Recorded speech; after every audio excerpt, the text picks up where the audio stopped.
beloved travelers, take a deep breath. Let the weight of Earth's chaos fall away for a moment, for we are about to step beyond the familiar, beyond the confines of our ordinary vision. Imagine the veil thinning as we cross the star-lit bridge of consciousness, our hearts guiding us into the sapphire skies of the Pleiades.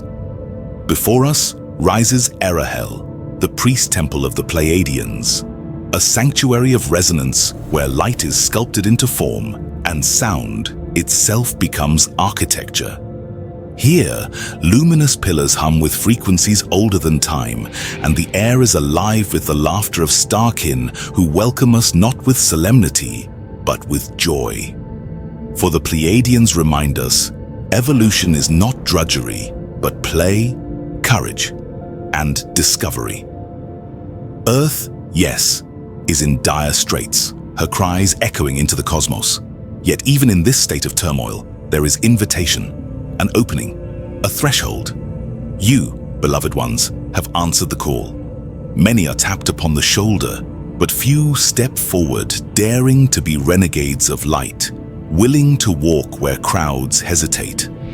We honor your bravery, your curiosity, and your willingness to peer into the uncharted regions of your own soul. Tonight in Astral, let us remember, we are of the family of light, clustering together not by blood, but by evolution, by intent, by the cosmic plan we chose long ago. And so, together, we journey deeper into the temple, where stories dissolve, myths expand, and colossal versions of existence await our imagination. Our ancestors were among the original planners of Earth. They helped design and seed worlds with love and creativity, just as a conductor leads an orchestra. These ancestors are also your ancestors. We call you our ancient family because your very DNA carries their imprint. We, the Pleiadians, come from a version of your future. In our timeline, we've seen how tyranny and decay can take hold, and we don't want Earth to follow that same path. Time is not as simple as clocks and calendars. It bends, curves, and overlaps. Through these folds of time, we've come back to a seed point in Earth's history to help steer things toward a brighter probability. Earth was meant to be a magnificent intergalactic hub of knowledge and exchange. That purpose can still be restored. Right now, beams of light and information are being sent from ancient star systems, and great ships surround your world, transmitting higher energies. Your role is to receive these energies, integrate them, and share them with others. This is the awakening of superconsciousness. Not becoming something new, but remembering what you already are. Humanity is entering a great leap. In this age of light, the dense limitations of the third dimension will begin to dissolve, allowing you to move into higher realms of existence. You chose to be here at this time to experience and master this transition. The answers you seek are already inside you. Your questions simply unlock them. The greatest lesson now is to recognize your divine nature, your connection to all that exists. Many star cultures have visited and guided Earth over the ages. Some were misunderstood and turned into gods. But you are here now to change these old belief patterns and reclaim your own godhood as creators. You are members of the family of light. You came to Earth to ignite change, to anchor love, and to help shift this world out of darkness. Love is the true building block of the universe. Without it, knowledge and technology can only go so far. With it, all possibilities open. We too are on our own mission of transformation. As you raise your consciousness, you help us raise ours. What happens to Earth affects us directly. That is why we are here, walking beside you as guides, allies, and family. Our stories and words are not absolute truths, but keys, designed to unlock the deeper memory already stored in your cells. When you hear them, something inside you stirs, because you already know. The light we bring is simply a reminder of the light you have always carried. Earth is in dire straits at this time. There is no doubt about it. Yet, great opportunity lies within this state of confusion. You each have been tapped upon the shoulder to answer a call. Many are tapped, yet few are willing to go into the unknown and feel comfortable being renegades, standing up for something that perhaps the crowds may not support. We applaud your intentions and honor each of you for choosing yourself to go into the unknown. We honor you for being willing to look at the portions of yourself, female and male, that for all practical purposes you have not understood at all. We are quite pleased that you are willing to explore a different possibility, as well as embellish and enrich what you already have.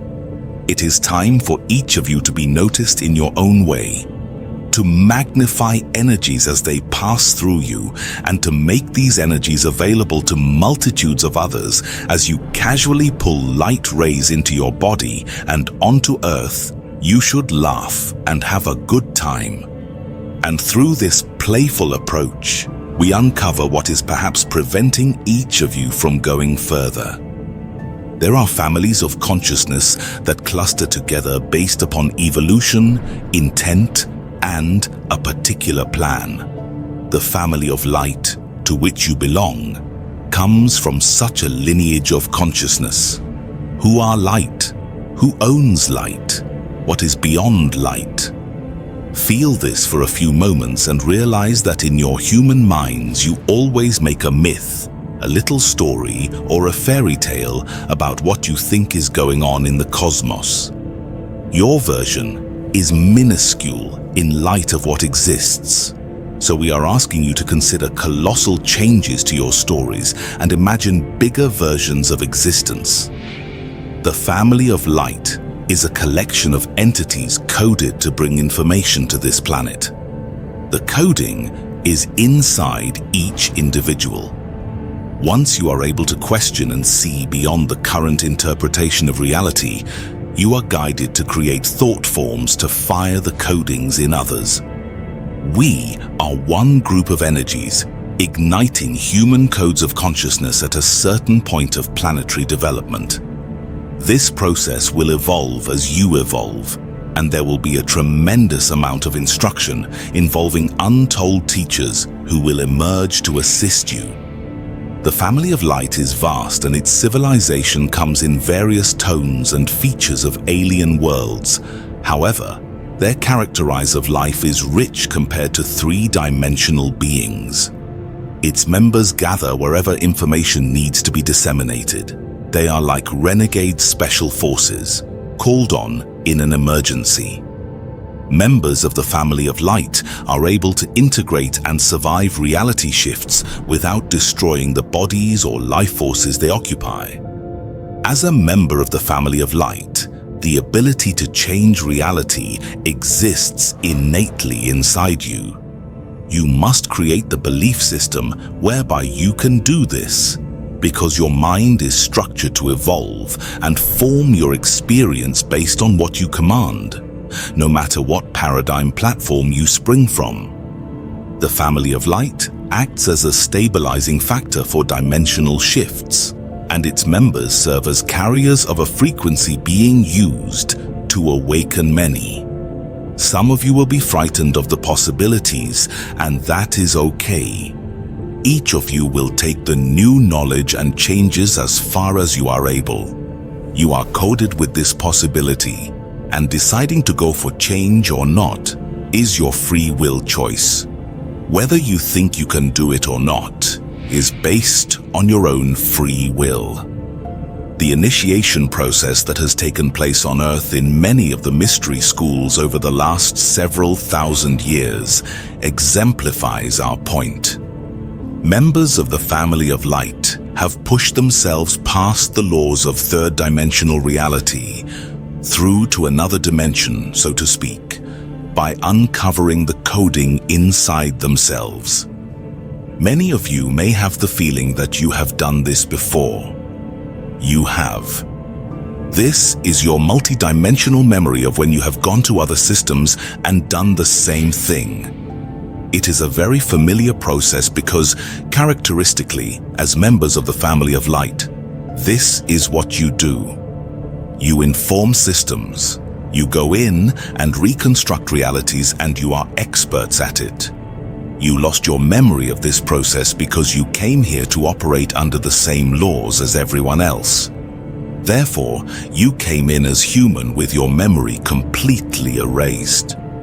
You knew before you arrived that losing your memory was part of the process, and you specifically picked the moment of time and the parentage that would give you the best connection to energetically and genetically bring about your purpose. Let us give you a scenario here. Picture yourself as a member of the family of light, not looking anything like you look right now. Click into your cosmic identity. You are in a classroom and an instructor is speaking to you, giving you the highlights of the assignment of returning to Earth to become part of the system in order to change it. You are very much at the top of your profession. You believe yourself to be an impeccable systems buster.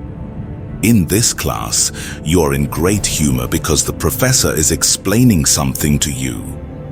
When you go down to Earth, believe it or not, you're going to need to have us come and instruct you because you won't remember any of this.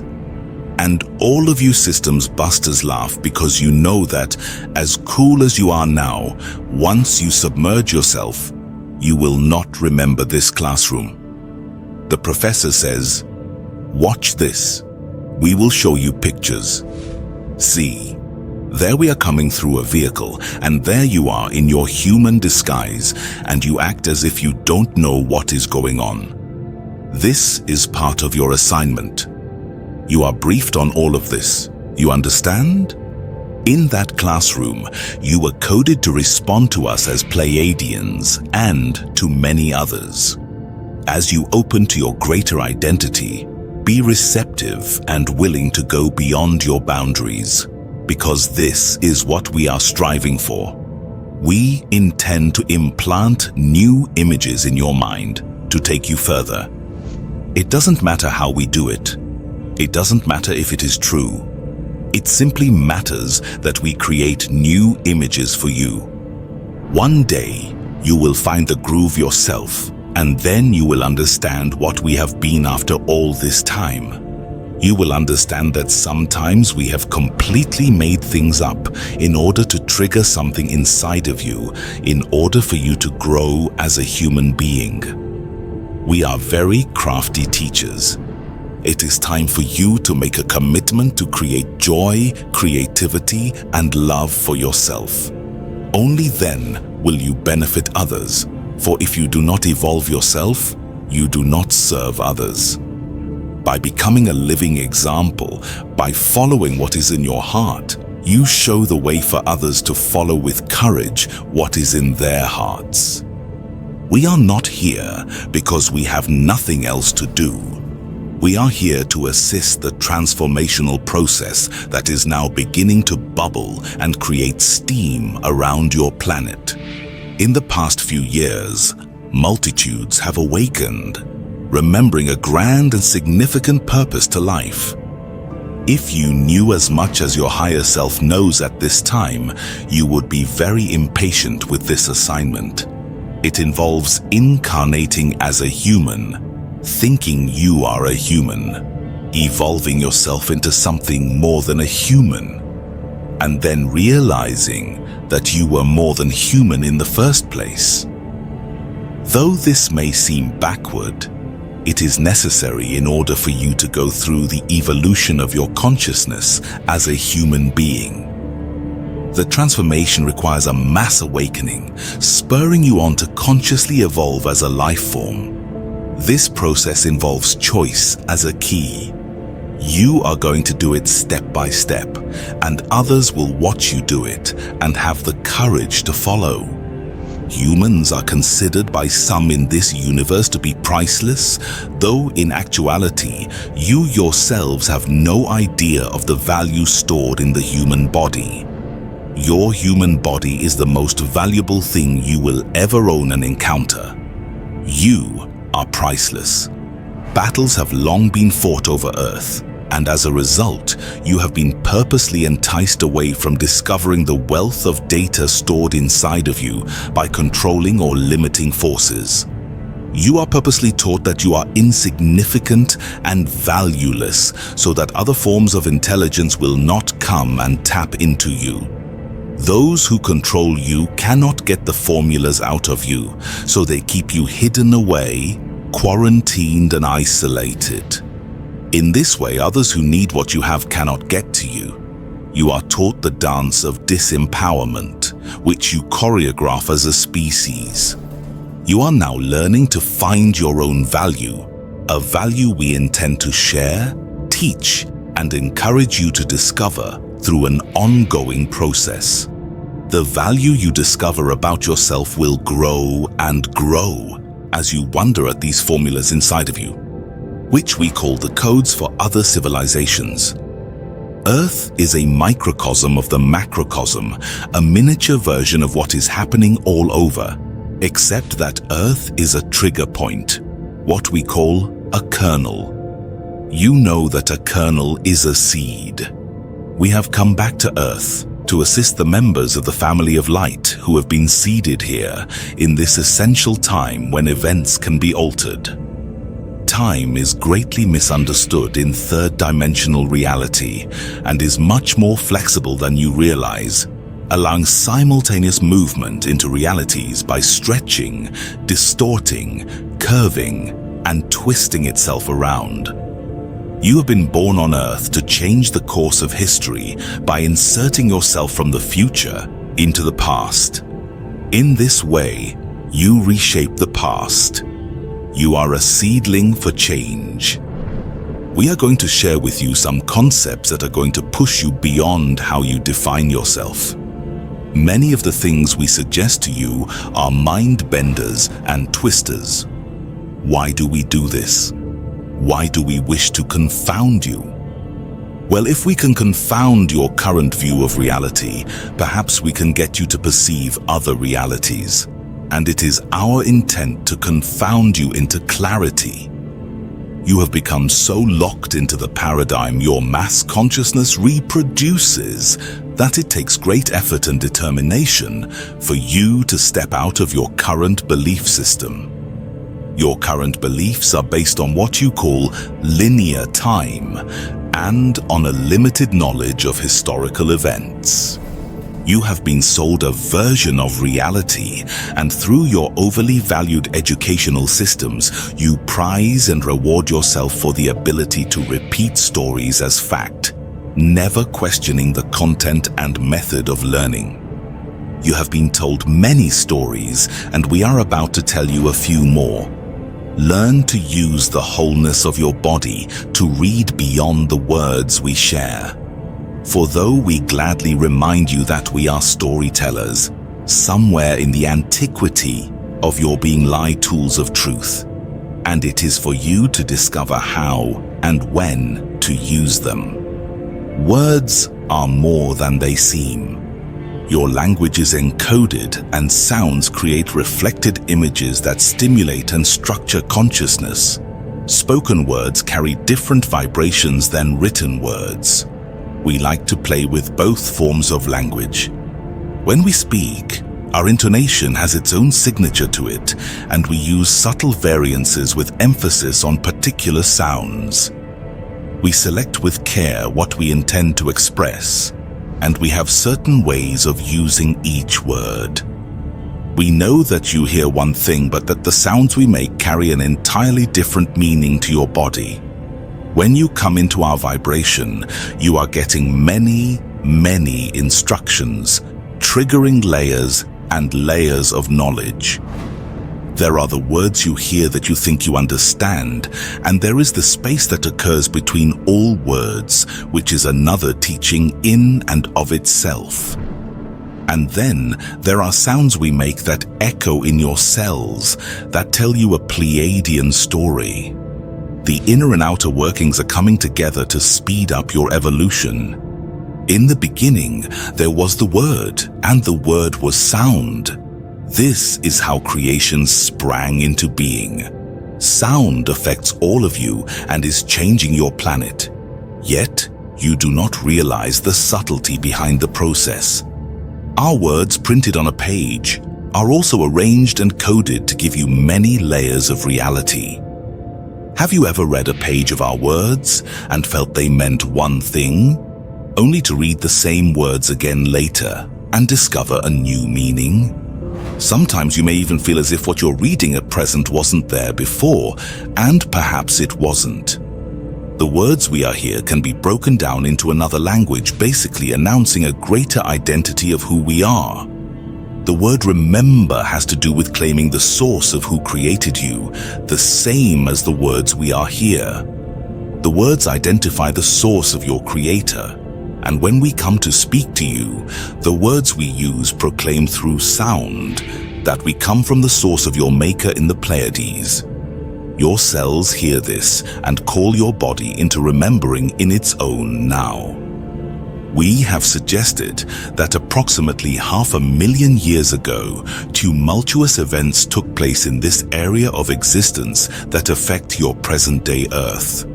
To a large degree, Earth lost her sovereignty, and another force of rulership came in and claimed ownership to this prime hunk of real estate that you call home. These recently appointed godlike administrators have not always been the kindest and most benevolent sorts. Earth was established billions of years ago for a purpose.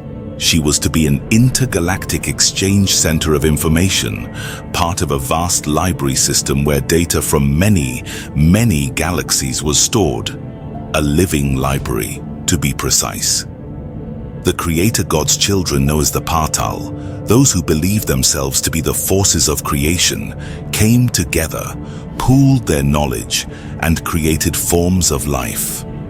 They borrowed DNA and combinations of genetic material from many different worlds. They stored this material in Earth's library system, which was connected to a system of 12 cosmic libraries. You can see that the plan for Earth was a grand one. The original planners of Earth were members of the family of light, beings who worked for and were associated with an aspect of consciousness called light. Light is information. Members of the family of light created the information center they had conceived. They designed a place where galaxies would contribute their information and would be able to participate and share their specific knowledge. The project of the living library on Earth was eventually fought over. Skirmishes took place, and Earth became a place of conflict and duality. Certain creator gods who had both influences from the Pleiades. Records of influence indicate that the Pleiadian energies were very loved and honored on Earth, and that most cultures on your planet did not have negative feelings toward the Pleiades. However, we are the first to admit that far in the distant past, Pleiadian energies manipulated the genetic line of human beings and were connected to the reptiles. That is what we have come back to heal. That is the purpose of our visit. In our search for why we are in such a big mess in the Pleiades, we were led into the future to show us that our system will go nowhere without you. In other words, we cannot evolve further as creators until we give all our abilities and all our rights to everything we have created. We cannot police and control what we create. This is our dilemma. This is why we wait for you to discover your own experience as a creator. When you do, you will give off a code of formulas. Perhaps even if you become very highly evolved, you will never understand the formulas. Not for a long, long time. Humanity was never an accident. Like all of creation, it was designed with purpose. At the highest level of existence, there is Prime Creator, often referred to as the Mother Consciousness and the Father Consciousness. two aspects of the same infinite source. From their union, all life and all universes emerged. The mother consciousness carried the energy of nurturing, expansion, and infinite potential, while the father consciousness carried the energy of structure, focus, and creative intent.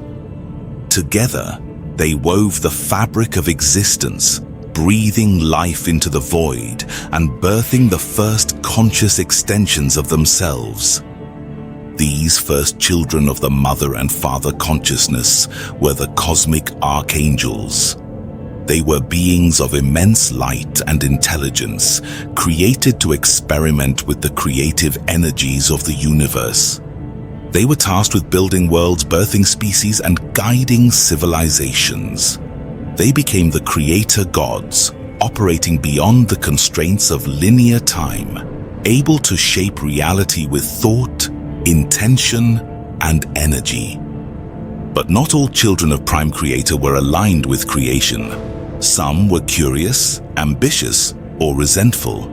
These beings became the cosmic archons, often referred to as demons in mythic texts. They sought to dominate, consume, and distort creation. While the archangels built and nurtured, the archons worked to destroy, creating chaos and feeding on fear, suffering, and discord. This cosmic duality, the push and pull between creation and destruction, became the foundation for much of existence, including Earth. Among the galaxies, a plan emerged to create a unique hub, a planet that could act as a living library, an intergalactic exchange center of information. This planet was Earth. It was chosen for its location, at the fringes of a galactic system near cosmic gateways that allowed energy and consciousness to flow freely across the universe. Earth was to hold the DNA, knowledge, and frequencies of countless civilizations, serving as a nexus of light, wisdom, and potential. The mother and father consciousness tasked the cosmic archangels with orchestrating this plan. These archangels worked as master geneticists, weaving together the strands of life, encoding consciousness into molecules and creating humans and animals capable of storing information in their very DNA. Every human carried a portion of the genetic essence of many civilizations. Original humans had 12 strands of DNA, a map of cosmic knowledge designed to interact with higher frequencies of light. Earth was beautiful, a place of harmony, abundance, and purpose. It was intended to demonstrate the power of creation through love, cooperation, and conscious evolution. For millennia, the planet thrived under the guidance of these cosmic architects who ensured that all life could grow, learn, and connect. However, the Archons, observing Earth from beyond, coveted this thriving experiment. Around 300,000 years ago, a period historically recorded as the beginning of civilization, they arrived in force.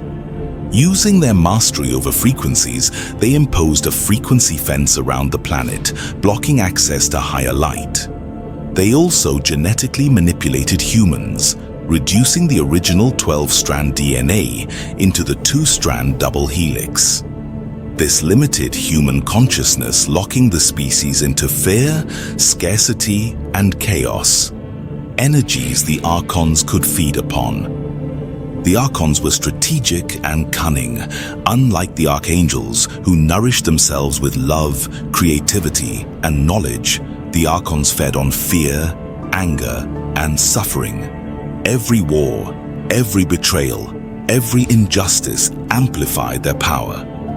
By keeping humans unaware of their true potential, the Archons ensured control over both the planet and its inhabitants. Yet the story does not end in darkness. The original planners, the archangels aligned with the mother and father consciousness, called forth the family of light. These are souls who agreed to incarnate on Earth to reawaken humanity and restore the original frequencies of light. You, reading these words, are part of that family. You carry coded light within your DNA, waiting to be activated. The family of light came not to preach, but to act as receptacles for creative cosmic rays, energies sent from the mother and father consciousness to pierce the veil of darkness. Over millennia, these energies were delivered subtly, often triggering individuals or groups to remember, awaken, and transmit light to others. Your role is to hold the frequency, to become a beacon, and to shift the vibrational state of the planet. Humanity's journey is a reflection of the cosmic battle between archangels and archons. Within each person exists the potential for light or shadow. The original 12-strand DNA is still within you, dormant but waiting. As the family of light awakens, these strands rebundle, reconnecting the chakras and energy centers to the cosmic blueprint. The 10, 11, and 12 chakras, when activated, link humans to the solar system, the galaxy, and the universe itself. Humans begin to function as conscious creators, co-architects of reality. This is not just a spiritual story, it is biological, energetic, and cosmic. Emotions, thoughts, and actions carry frequencies that ripple outward, influencing not only Earth, but the surrounding galaxies. Love is the key. Where love flows, light expands. Where fear dominates, darkness strengthens. The Archons have thrived on fear for millennia, but the family of light is here to shift the balance. Your presence on Earth is a deliberate choice. You agreed to incarnate at this critical time during a dimensional shift to help restore the frequencies of love, information, and light. Together, humanity and the family of light can alter the frequency of the planet, transforming fear-based systems into systems of abundance, cooperation, and universal awareness. Earth is a cosmic hotspot, the center of a universal experiment that will ripple through countless worlds. The rebundling of human DNA and the awakening of the light-encoded filaments are underway. Millions of humans are now beginning to access these higher frequencies, and more will follow. This process will accelerate over the coming decades, reshaping the trajectory of life not only on Earth, but throughout the cosmos. You are not alone. The Mother and Father Consciousness, the Archangels, and your fellow members of the family of light are all working together to restore the planet. Your mission is to remember who you are, hold your frequency, and act as a living bridge between the cosmos and Earth. The Archons may resist, but their influence is temporary. Love, light, and knowledge will prevail. You are a renegade of the highest order. You are here to reclaim your power, awaken your DNA, and co-create reality with the cosmos. Earth is your stage, your laboratory, and your school. And as you awaken, the living library will bloom once more. A place where knowledge, light, and love flow freely across the universe, and humanity finally steps into its rightful role as conscious creators. The further one goes with the mantle of power, manipulating and transcending realities, the further one can fall. To some extent, Earth has been turned into a magnetic vortex that attracts fallen energies. These energies have moved into the entire area around your solar system, not simply Earth. Do not think that every place else is fine while Earth is the blemish. In actuality, your entire solar system is going through some difficulties at this time. There are other solar systems, versions of your solar system, overlaid on this one. When specific thought forms begin to occur, They draw and entice others of the same nature. When you get into a negative kind of energy and cannot get out of it, what happens? More and more negative energy is drawn to you. For long periods of time, Earth has been pulling negative energies to herself. Beings associated with these energies have fallen from very idealized heights where they made decisions, perhaps the wrong or inappropriate decisions, and lost the power to construct uplifting realities. Yet, this was all part of the plan. The falling away of power and the manipulation that takes place stimulate life forms that are unevolved into finding something better. So there is a great benefit in this whole process and nothing to be frightened of. Absolutely nothing. There's absolutely nothing to fear in these times that are coming. We want you to be very well aware that you are honored for who you are, and as you begin to honor yourself, you will draw to yourself opportunity beyond your conception. One of the most exciting aspects about being on Earth right now is the retooling taking place in your DNA. Cosmic light-encoded rays, as photons, have been coming onto Earth, stimulating change and a reordering inside the human body. The scattered data that holds the history and awareness of the living library is now reorganizing. The galactic tidal wave of light, as expressed through the great Uranus-Neptune conjunctions of 1993, brought an infusion of cosmic rays onto the planet, creating a potential third strand of DNA in the masses.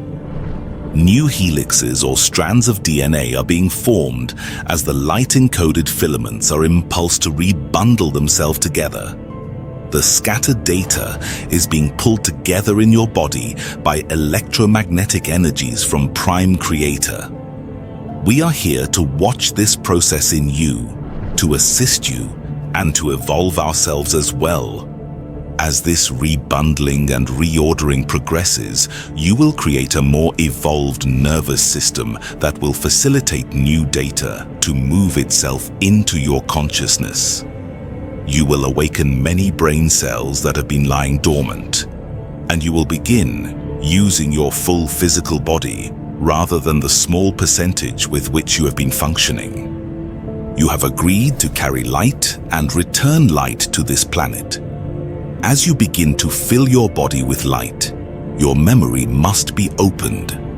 You must evolve as the DNA evolves into a multidimensional version of yourself, spanning many layers of reality.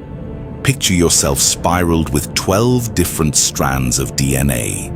The double helix has 2 strands. Imagine 12 strands all hooked together. You can picture them as 6 pairs. Although that is not necessarily how they combine. Play with this image making.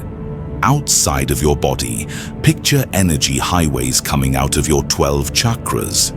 You live in a web of invisible energy.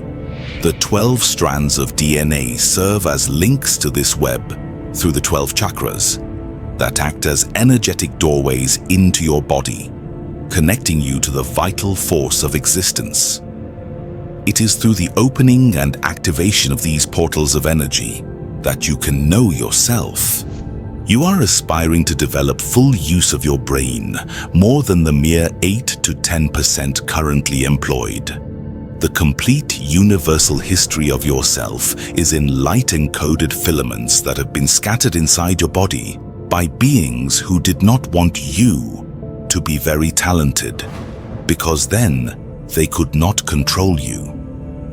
Learn to use the material of your own history to show yourself something. Without judgment, joyously move through life rather than create soap operas that keep you starring in the same reruns.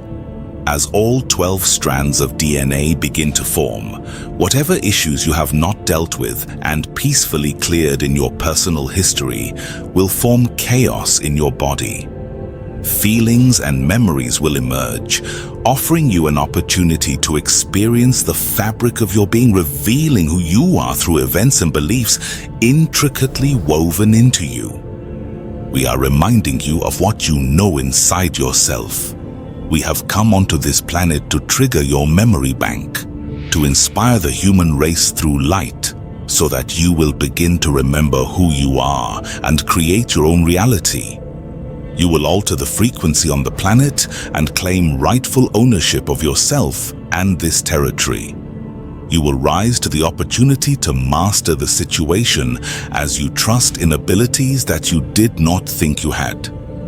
We have a very deep fondness for each and every one of you because you have helped us. You have assisted us in delivering something. Your planet is a most miraculous place, and there are those who see your planet from a distance and realize many things. You do not see your planet from a distance. You experience your planet firsthand. It was just a number of years ago when pictures of Earth, viewed from space, were shown to you for the first time, offering all of you a visual image of yourselves as a whole. If someone were to study you from space, you would all look alike if that someone did not know how to read the vibrations you emit. There is something that we are getting at here. These last few years, you have been impulsed into diving more deeply into personal exploration, the meaning of identity, and connecting with your cosmic overview of life itself. Perhaps at first it seemed as if you were reaching far beyond what the parameters of civilization supported. As you met in quiet clusters everywhere, letting out your deepest yearnings and knowings and secrets that you had your whole life, you began to realize that perhaps you were not so far outside the parameters of civilization. Perhaps civilization was moving as you extended the boundaries.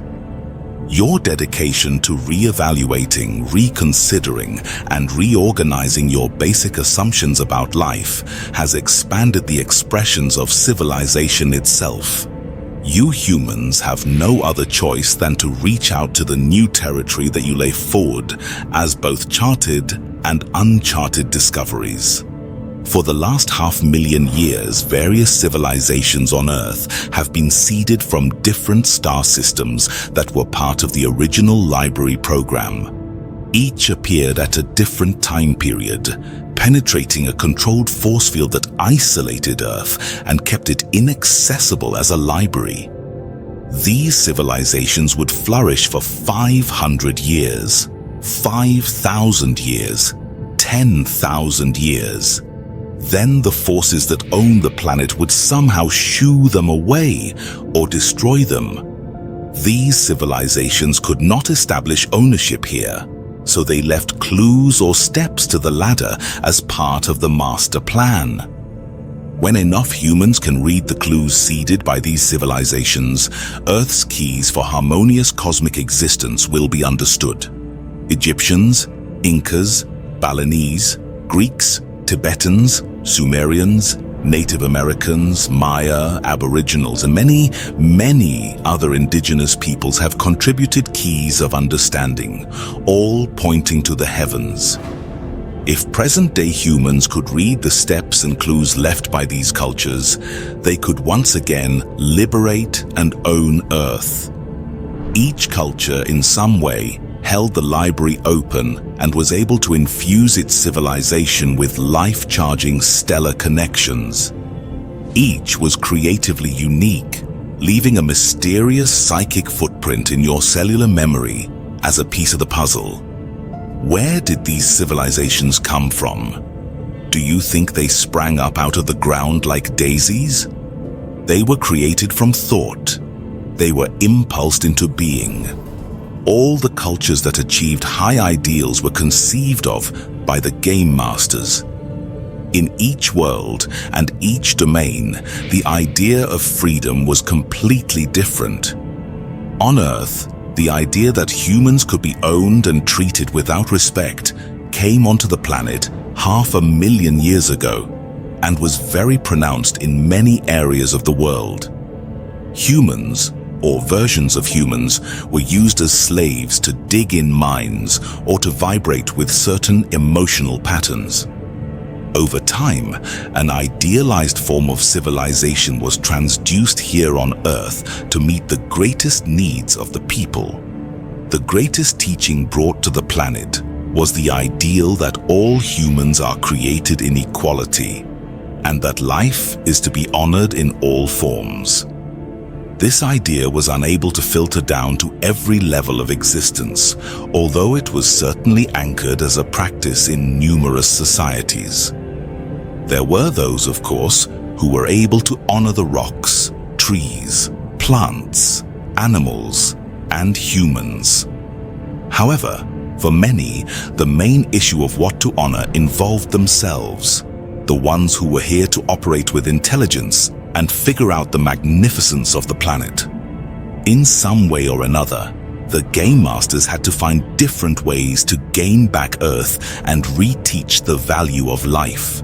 So, over periods of time, the Game Masters conceptualized entire civilizations, imagining them down to the most minute detail. Then, they seeded and implanted these civilizations on Earth by bringing the inhabitants from the stars. This was done after these beings were honed to fit the genetic line of humans. Expand your concept of existence and imagine this. For an occupation, Game Masters orchestrate realities and then insert these realities as life forms onto different planets. Game Masters get together, like you would for a game of cards or racquetball, only their game involves creating civilizations. They alter and change worlds by allowing variations within civilizations to enter into the realizations they orchestrate. These civilizations act totally by impulse, yet all impulses are fed to them through blueprints. All blueprints are formulated ahead of time, just like you, as the family of light, are actually on assignment following a plan designed by yourselves. Game Masters are brilliant. Not only do they conceive of the game and create the entire blueprint for the civilization to flourish in, down to the finest artisans and beggars, they seed themselves into the civilization as well. They know their civilization is complete when their own identities merge with the civilization, so that they are in the civilization and creating it at the same time. The Maya, who lived at one time in Mexico and Central America, were masters at doing this. They were skilled at confounding realities and moving from system to system. Their world was in the Pleiades, and yet they certainly did not reside there. They had their own world. Today, the Maya are on assignment everywhere, confounding many worlds, taking Maya with them as if their civilization had never stopped, but simply had transferred from one world to another. The word Maya refers to the illusion of reality. The Maya were so advanced as keepers of time that they literally were able to create realities to steer future seekers toward or away from discovering their true identity. Much of the story that is told about the Maya is part of the Mayan trick, part of the illusion. Until you are able to go into other realities and travel these realms, you will not understand this. The Maya were as adept in their own way as the Egyptians.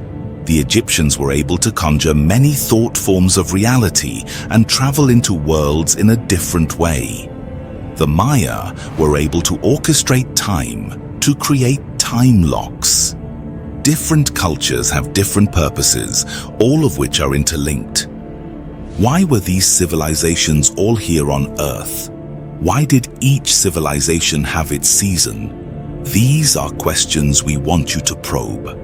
Then ask yourself, what is my part in this process? These civilizations all had commerce with one another at different junctures in their flourishing. In their own seasons, they shared ideals. Some of these civilizations existed for thousands of years. You see how richly layered civilizations are? Think of the following example as a way for you to conceptualize this idea. A movie is made, and it is a success, like Rocky. Then, Rocky 2, Rocky 3, and Rocky 4 are made. Imagine that someone shows you these movies back to back. It appears as if they run sequentially, when in actuality there were lags of time between the making of one movie and the next. There had to be in order to construct them. It is the same thing with civilizations. They are seeded, and then there is a time lag while the game masters make up the next installment, part 2 or part 3 or part 500, and install it in a similar area. We are suggesting that all over your globe there are civilizations layered one on top of the other, all connected. This concept gives you a few new ideas to feel out. We, as Pleiadians, are a game master experiment.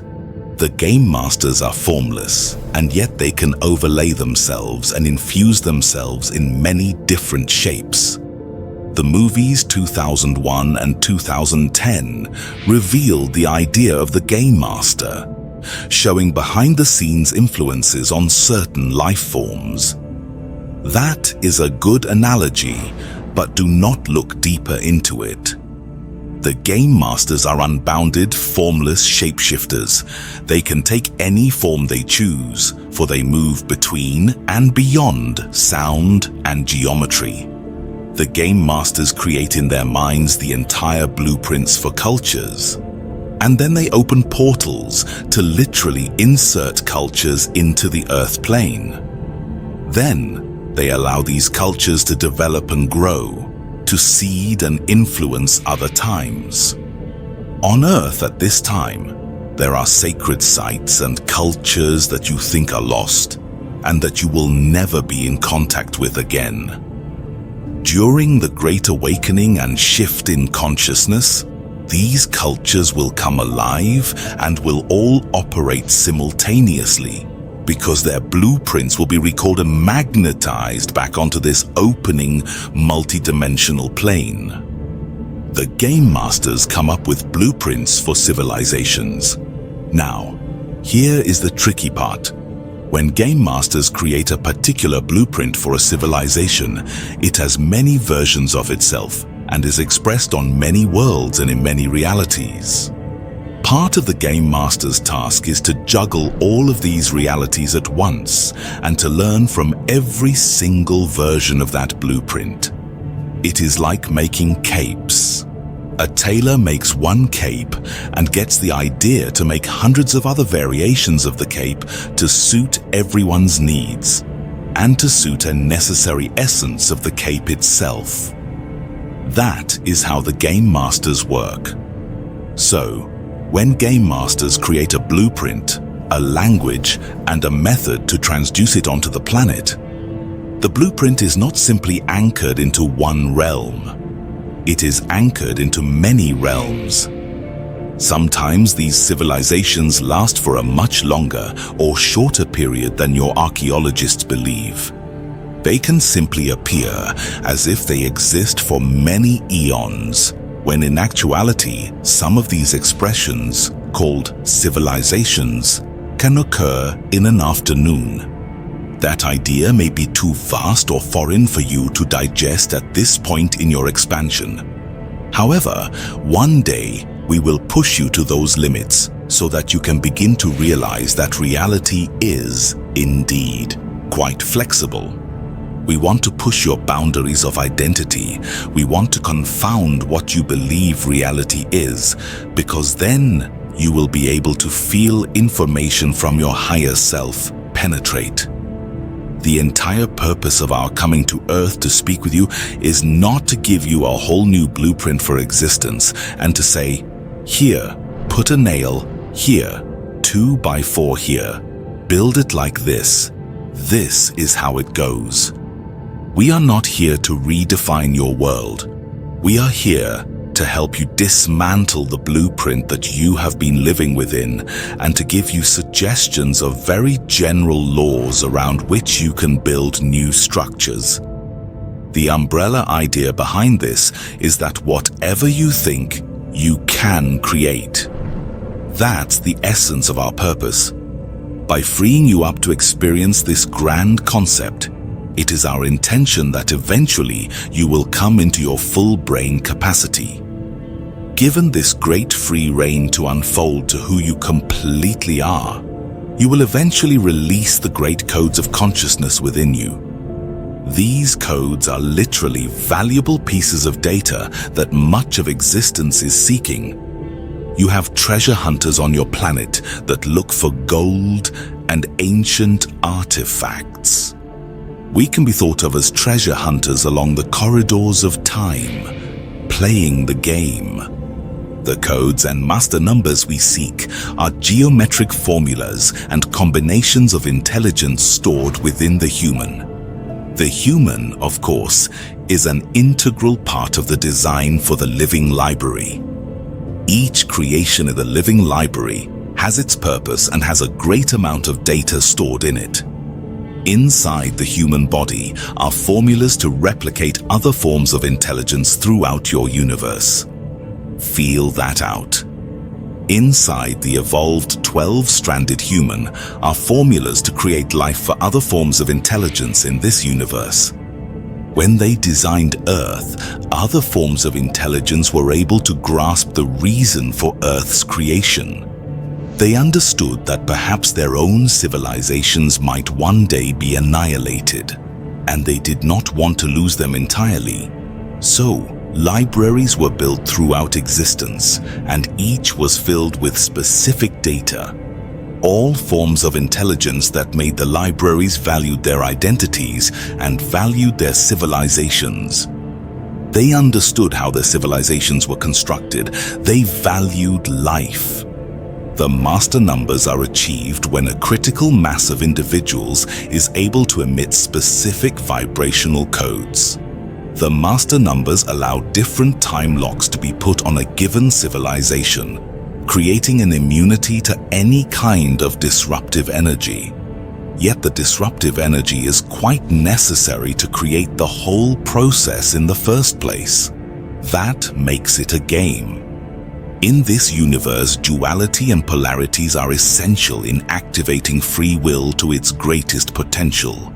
The parts of a duality actually serve as an impetus to reflect themselves back to each other so that their polarization eventually becomes unified. Reality is multi-layered and continuously birthing new versions of itself, so it is not the same from one moment to the next. The pulse of your universe is experiencing a massive change. There is a movement at this time to eat healing and to restore and retune Earth to a certain vibrational frequency. With specific beings returning, occupying the lands and bringing their stellar consciousness, eventually Earth will be re-established as a very different colony. There will be a sense of exaltation, a sense of harmony and cooperation and unity, creating greater opportunity for all.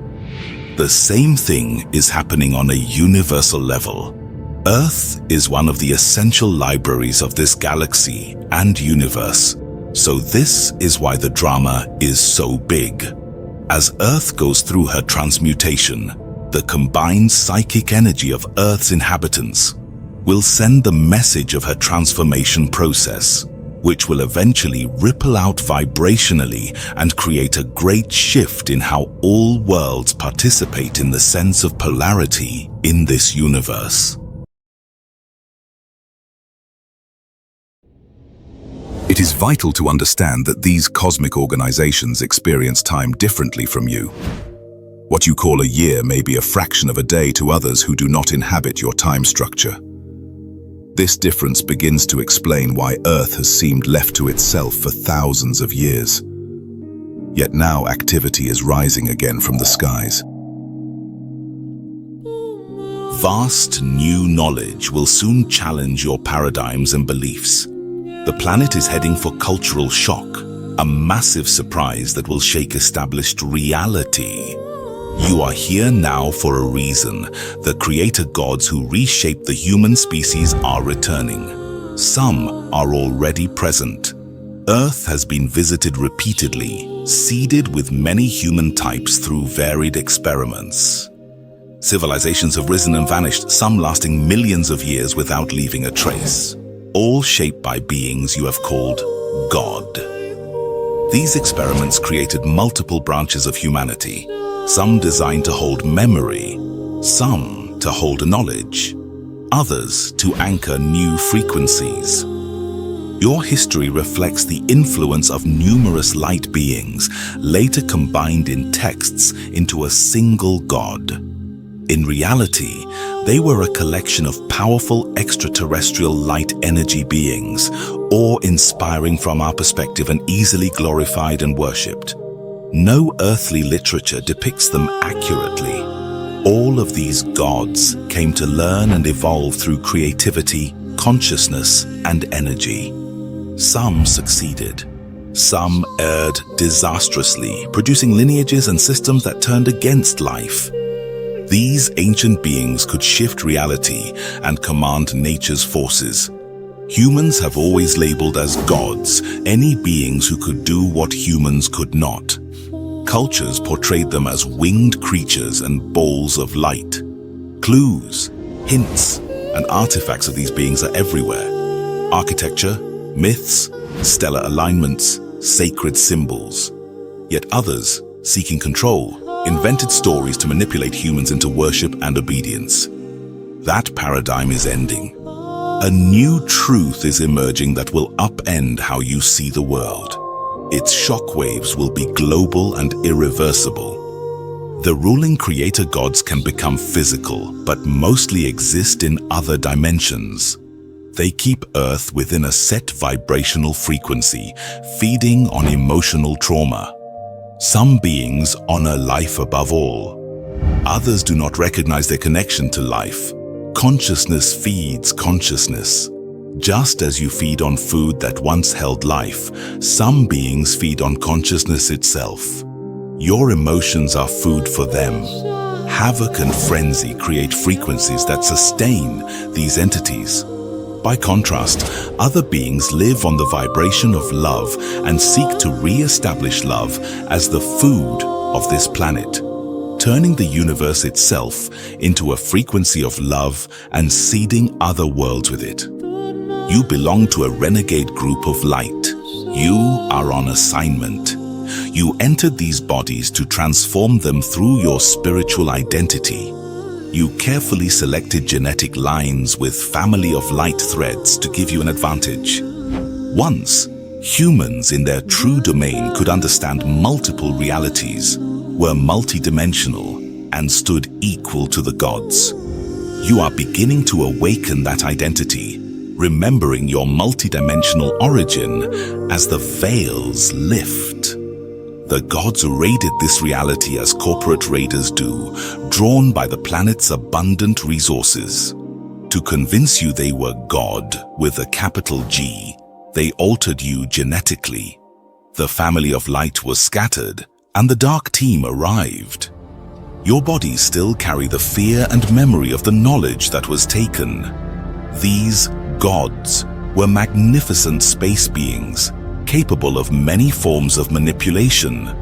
Humans, ignorant, called them God, never realizing they were dealing with advanced colonizers, not the source of all creation.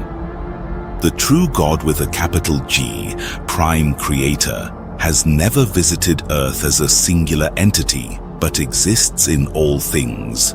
You have only encountered gods with a small g, beings who wanted adoration and control, treating Earth as their principality on the galactic edge of a free will universe. Prime Creator is not a visiting monarch, but the living field in which all universes arise. Before the raid, humans possessed tremendous abilities. The original human biogenetic template was interdimensional, with vast information. When the raider gods arrived, they found the species knew too much. They altered your DNA. Your original genetic library was complete and ordered. Their manipulations scattered and scrambled it, unplugging your access. You were left with only the double helix, enough to survive but easily controlled. What had been a 12-strand template linking to multiple dimensions was reduced to 2. This is a story we tell not to your logical mind, but to your memory, to help you recall your role in it. All genetic information still lies within your cells, but disordered. Only the double helix remained active. Many databases were shut down. Your frequency was restricted. Entities took the glorious species and retooled it for their own use, altering DNA, the body's intelligence, blueprint, and code, forcing it into a very limited structure. The same way a computer can be locked down to one simple function while its deeper operating system remains dormant.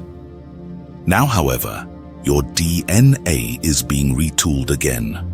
Cosmic rays are broadcasting a change. The scattered data holding the living library's history and awareness is aligning.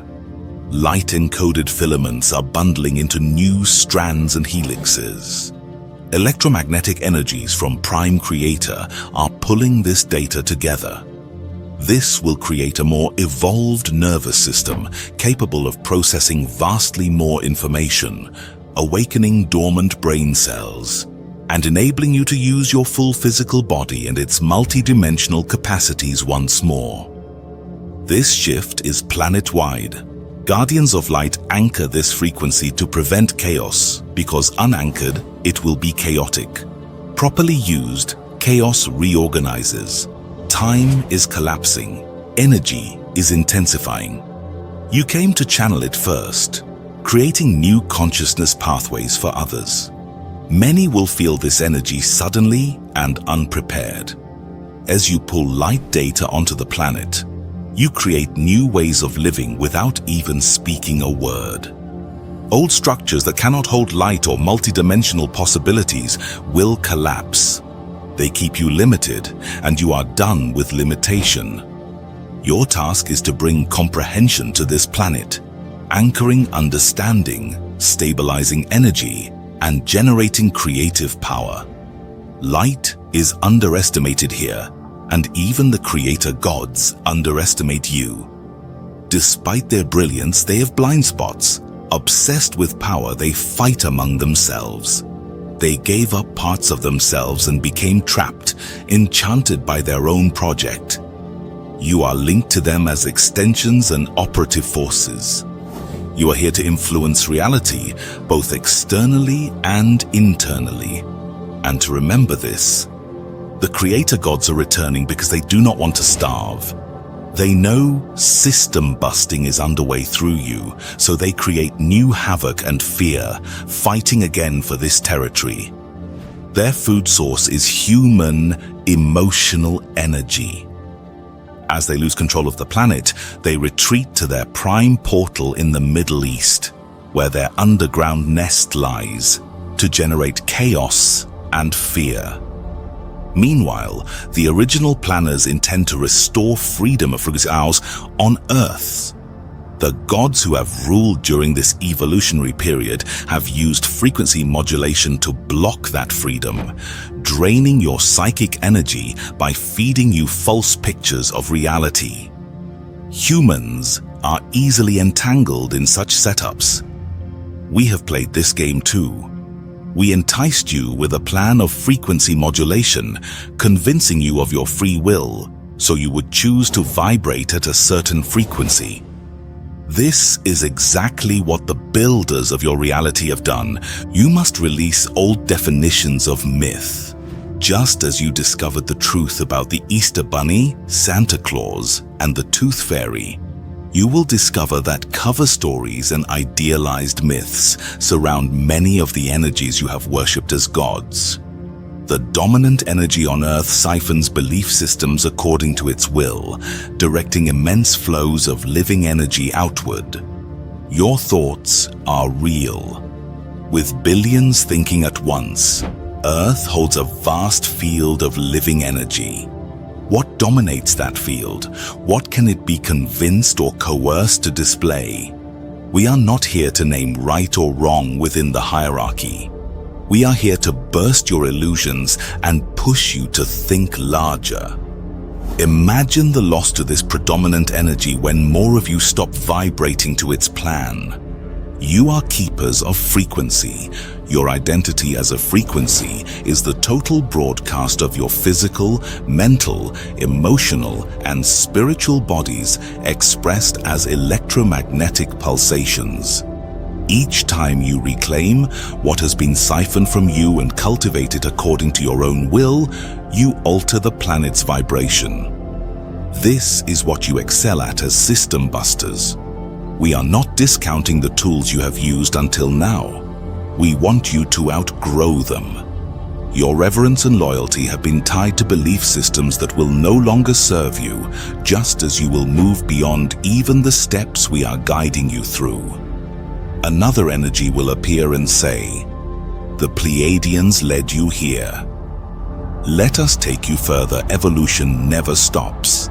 Nothing given to this planet represents ultimate truth." As you recall your reptilian past, you will see that many key figures in patriarchal history belong to the reptile family. But just as not all humans are bad, neither are all reptilians. They are no less part of Prime Creator than you are. Their appearance and physiology are not inferior.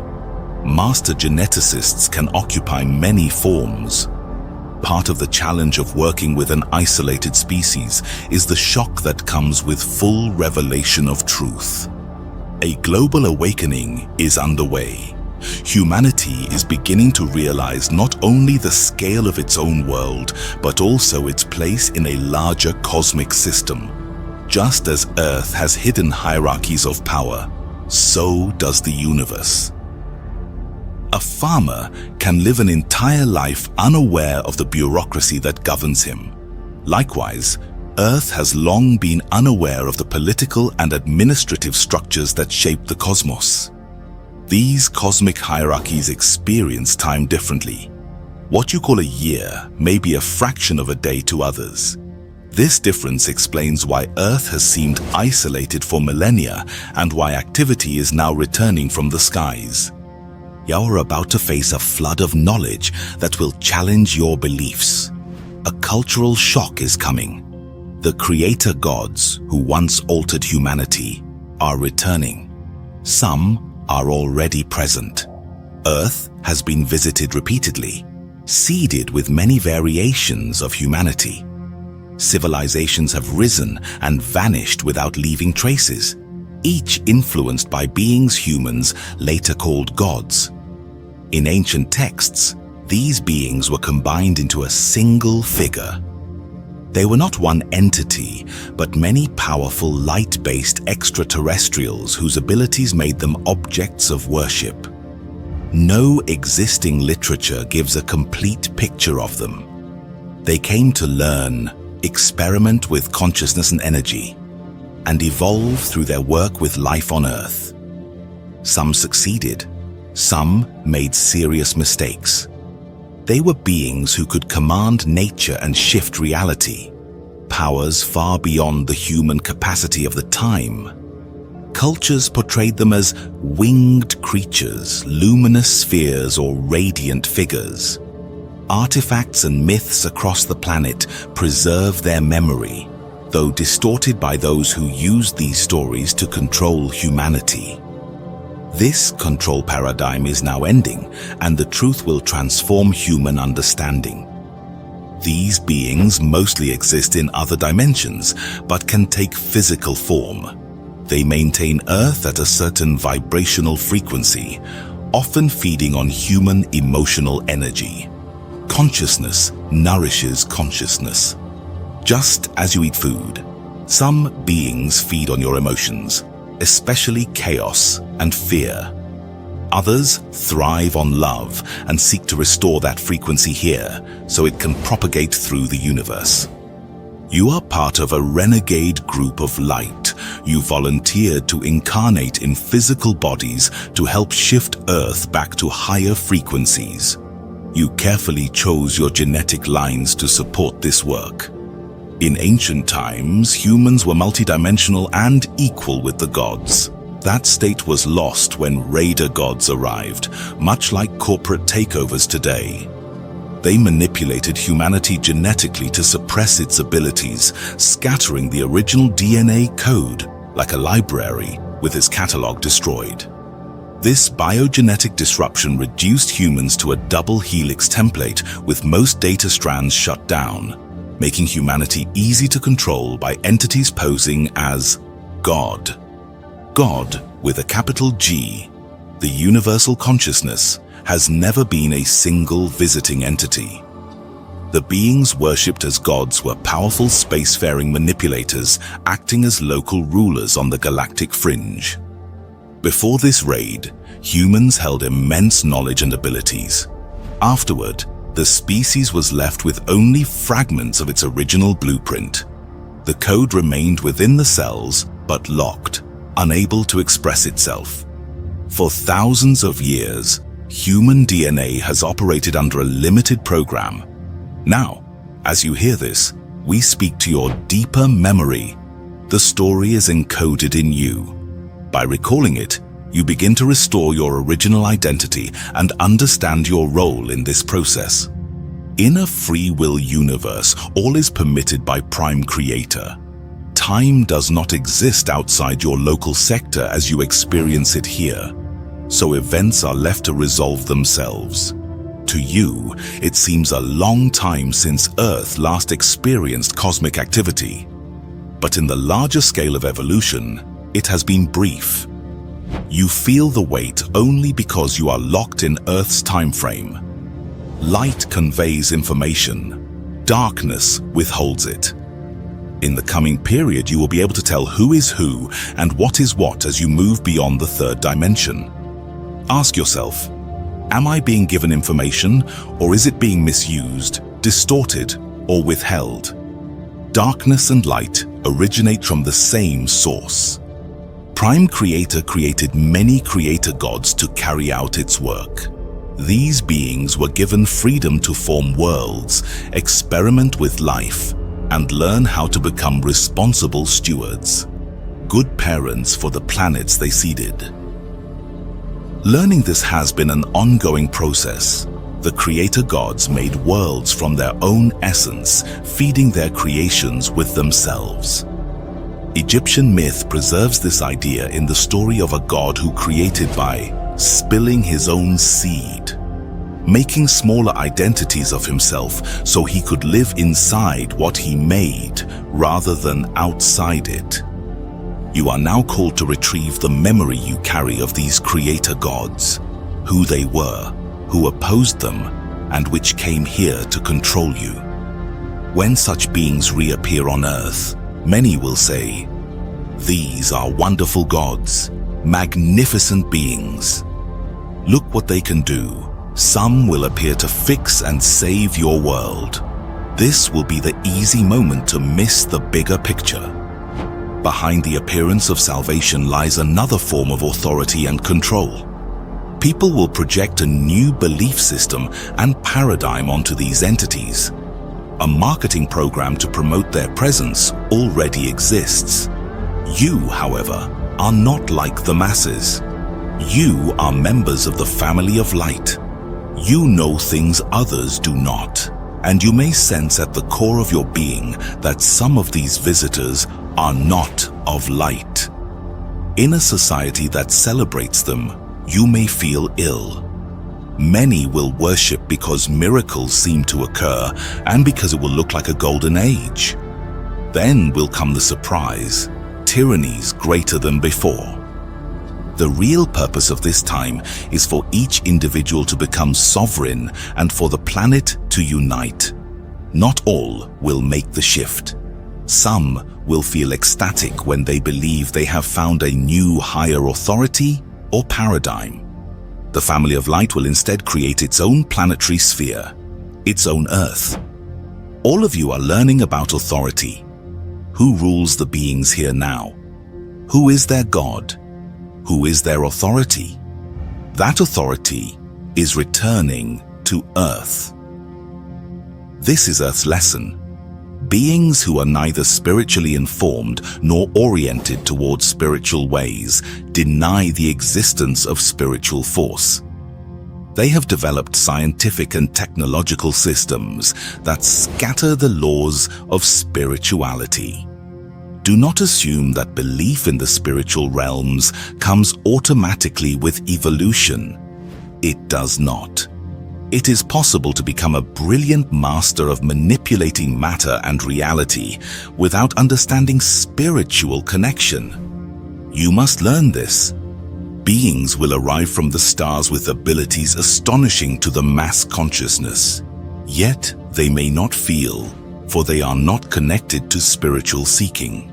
The choice to awaken the spiritual self remains free to every being. Not everyone will choose it. Just as Earth has powerful individuals cut off from feeling and spiritual consciousness, space also holds powerful entities, space kings, space forces, who have nothing to do with spirituality. If you met them, you would feel like David before Goliath. This is why you must learn to alter your reality, to move between frequencies, to flip stations, and choose the world you want to experience. The impulse to worship is one of the primary control frequencies on Earth. The planet is moving toward the installation of a new object of worship, a potential holographic insert, a new god. The creator gods and their reptilian allies know their current plan is failing, so they intend a new diversion and a new disempowerment. Beyond everything else, listen to yourselves. Trust the inner message that comes through you. Make friends with it. Dance with it. You are meant to discover reality from the inside and direct your life accordingly.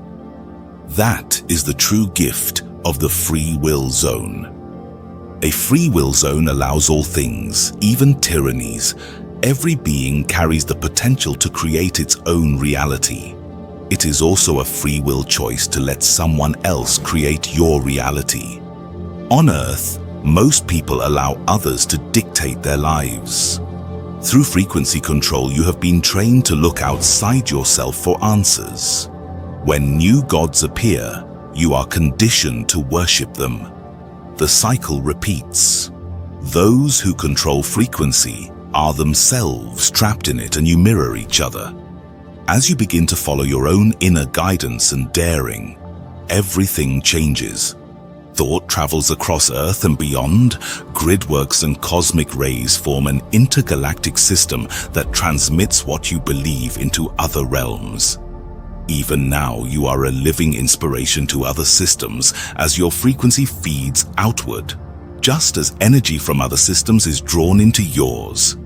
You affect more than you realize. You have taken on an enormous influx of mutating energy. What will you do with it? How will you direct it? Do you love yourself? The original planners aim at more than restoring Earth's frequencies.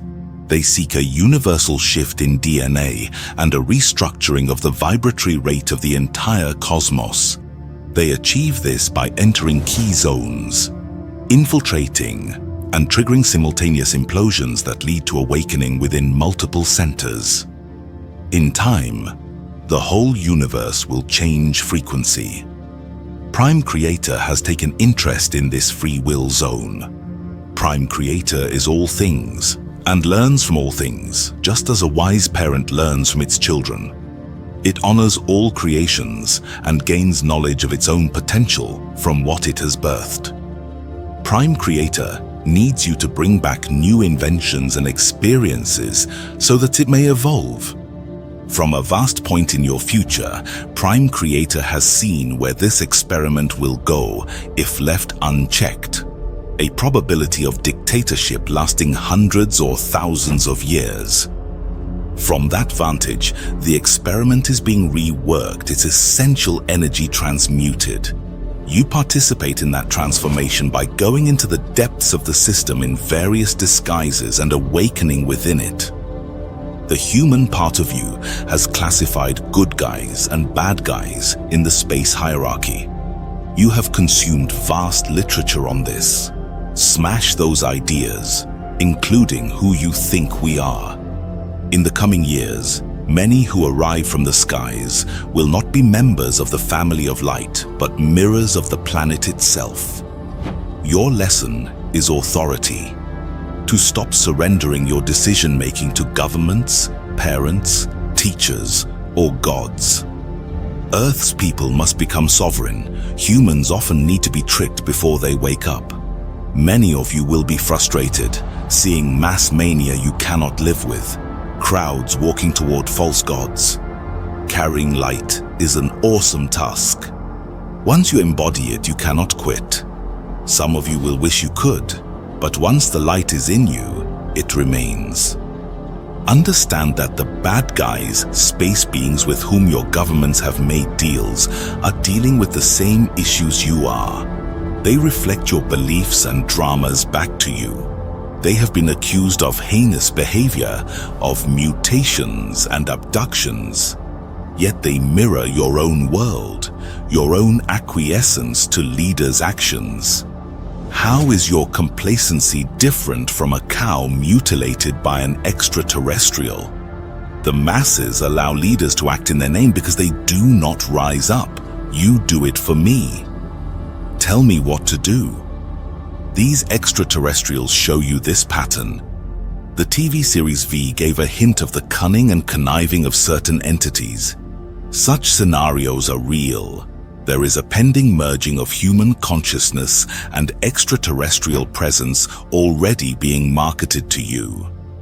Those of you who have cultivated discernment will be shocked at the ideological worship the rest of humanity shows toward beings who present themselves as your creators, even though they look nothing like you.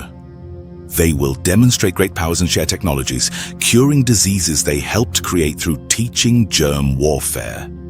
You will feel disgust and retreat because you will not align with the new gods. Some of those gods may indeed be reptilian. You think that is funny? You have no idea what is coming. If we told you everything, you would have scattered long ago. Some beings play both sides as double agents. The situation is complex. We stretch your paradigms and identities to prepare you. If you're prepared, you can stand firm and not be crushed when your old picture of reality shatters. You are in for an adventure only you can carry out. Non-physical realms support you.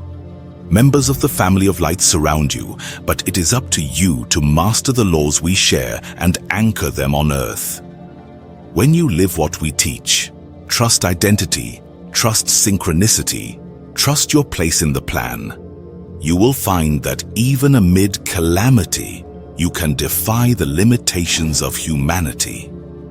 The creator gods themselves have creators toward whom they evolve. Their lapse in consciousness occurred not necessarily in manipulating species, but in manipulating worlds. You, as a species, are manipulated across multiple realities. It is your task to discover how many realities you inhabit. For the beings who manipulate you, their task is to realize how many worlds they manipulate. The creator gods are jugglers of realities. But who juggles their realities? Who puts them through their own creations? All this is to be felt. Allow your brain cells to click on without trying to define every detail. This is about raising a feeling inside yourself so that one day, in a single moment, an overwhelming knowing arrives. Like a 1,000-page composition coming alive in 5 seconds of divine ecstasy. You hold the history of the universe within your body. The mutation happening now is the evolution of your physical form into a biological computer capable of storing that information. This is occurring through biogenetic engineering. While it is guided by forces beyond you, your cooperation and intention accelerate the process. Humanity is being genetically altered by the same beings who created you, beings who periodically return to redesign DNA. This era was planned long ago by the original creator gods, the project designers. Their purpose is to return Earth to its original blueprint. Millions have answered the call. We are renegades. We will reclaim this project, rebuild the ruins, and set it right. Plans were drawn, genetics studied, and the carriers of the recessive light genes identified. Before birth, you carefully chose parentage to give you access to light-encoded filaments capable of evolving. Before incarnation, each of you designed events that would trigger your codings and activate memory. After entering the body, you forgot. Now those blueprints are being fired. You sense a divine plan, and the intensity will grow as your DNA evolves. When 12 DNA helixes are active, they will connect to 12 chakras. The chakras are information vortexes. As the helixes form, they plug into these 12 centers, 7 inside the body and 5 beyond. This activation expands perception and forces you to transcend boundaries. As members of the family of light, the renegade branch, you purposely chose this challenge to practice harmonic defiance, breaking old frequencies through the vibration of harmony. This path creates friction with others who are not coded to respond. Some came simply to observe, others just to be present for the frequency shift. Even standing in proximity to this change raises consciousness. Every participant matters. The more frequencies gathered on Earth, the greater the energy available to shift the planet. Those who open to light are literally having their DNA restructured. Sometimes you may feel this rearrangement during sleep, waking with a sense of change. What science calls junk DNA is activating. This so-called junk holds the deep perceptions that allow you to become multidimensional, to see, hear, and live beyond human limits. Scientists have misinterpreted what is happening, labeling mutation as disease and pouring resources into DNA research. But this restructuring is natural. It brings new abilities, extended lifespans, and innate knowledge. The original designers of humanity endowed you with vitality and capability, encoded in light filaments scattered through your cells and bones. When skeletal alignment meets cosmic energy and sacred sites, the filaments reorder, and the change becomes undeniable. The present evolutionary system is based on developing 12 DNA helixes corresponding to the 12 chakras. Humanity as a whole cannot yet leap beyond 12, though some may. This is enough. To shift from 2 strands to 12 is already vast. Integration happens individually, coded by personal timing. Some will move quickly, others later. Many struggle already, clinging to the belief that only one reality exists. That belief may be humanity's downfall. As the strands awaken, inner knowledge returns. You will know yourself beyond what you were taught. The physical world will reveal itself as a clue to the spiritual world. Spirit is ready to release an information explosion, new energy, free energy, abundant knowledge, all of it tied to the awakening of light-encoded filaments. Long ago, raiding creator gods disabled this system by scattering and disconnecting the filaments. Now the strands are reconnecting, evolving in sets of 3 until 12 helixes are active. Each strand resonates with a chakra center. 7 chakras are in the body: survival, sexuality, feeling, heart, throat, vision, and crown. The other 5 extend outward. The 8th hovers above the head. The 9th lies within a few feet, but will move into Earth's gridwork as more strands activate.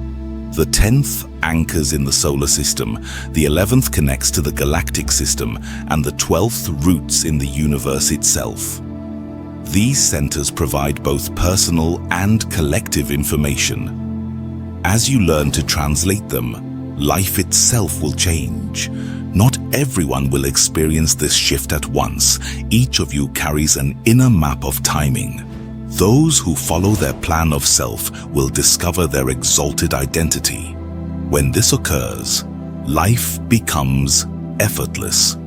You will live as vehicles of light, moved by intention, guided by synchronicity, aligned with a larger design. The coming changes will not happen to everyone at once.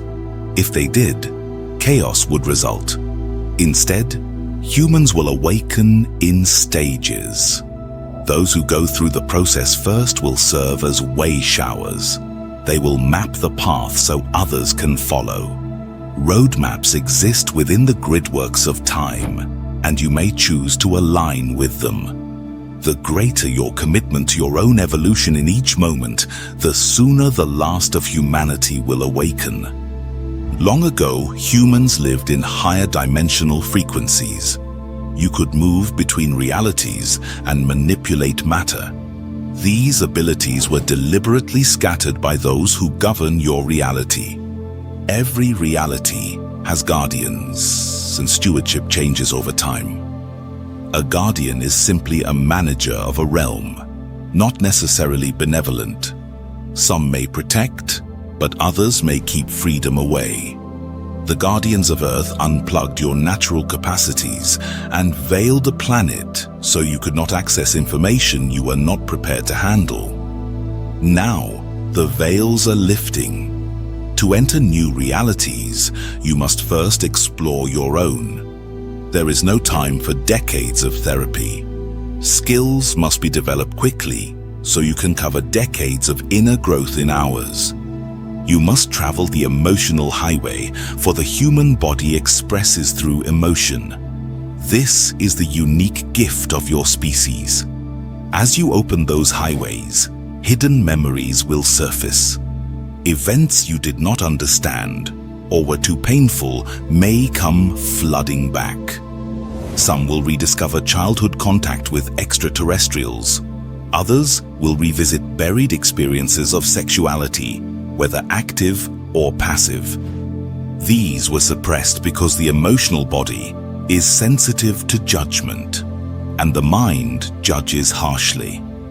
The emotional body, connected to the spirit, hides from that judgment.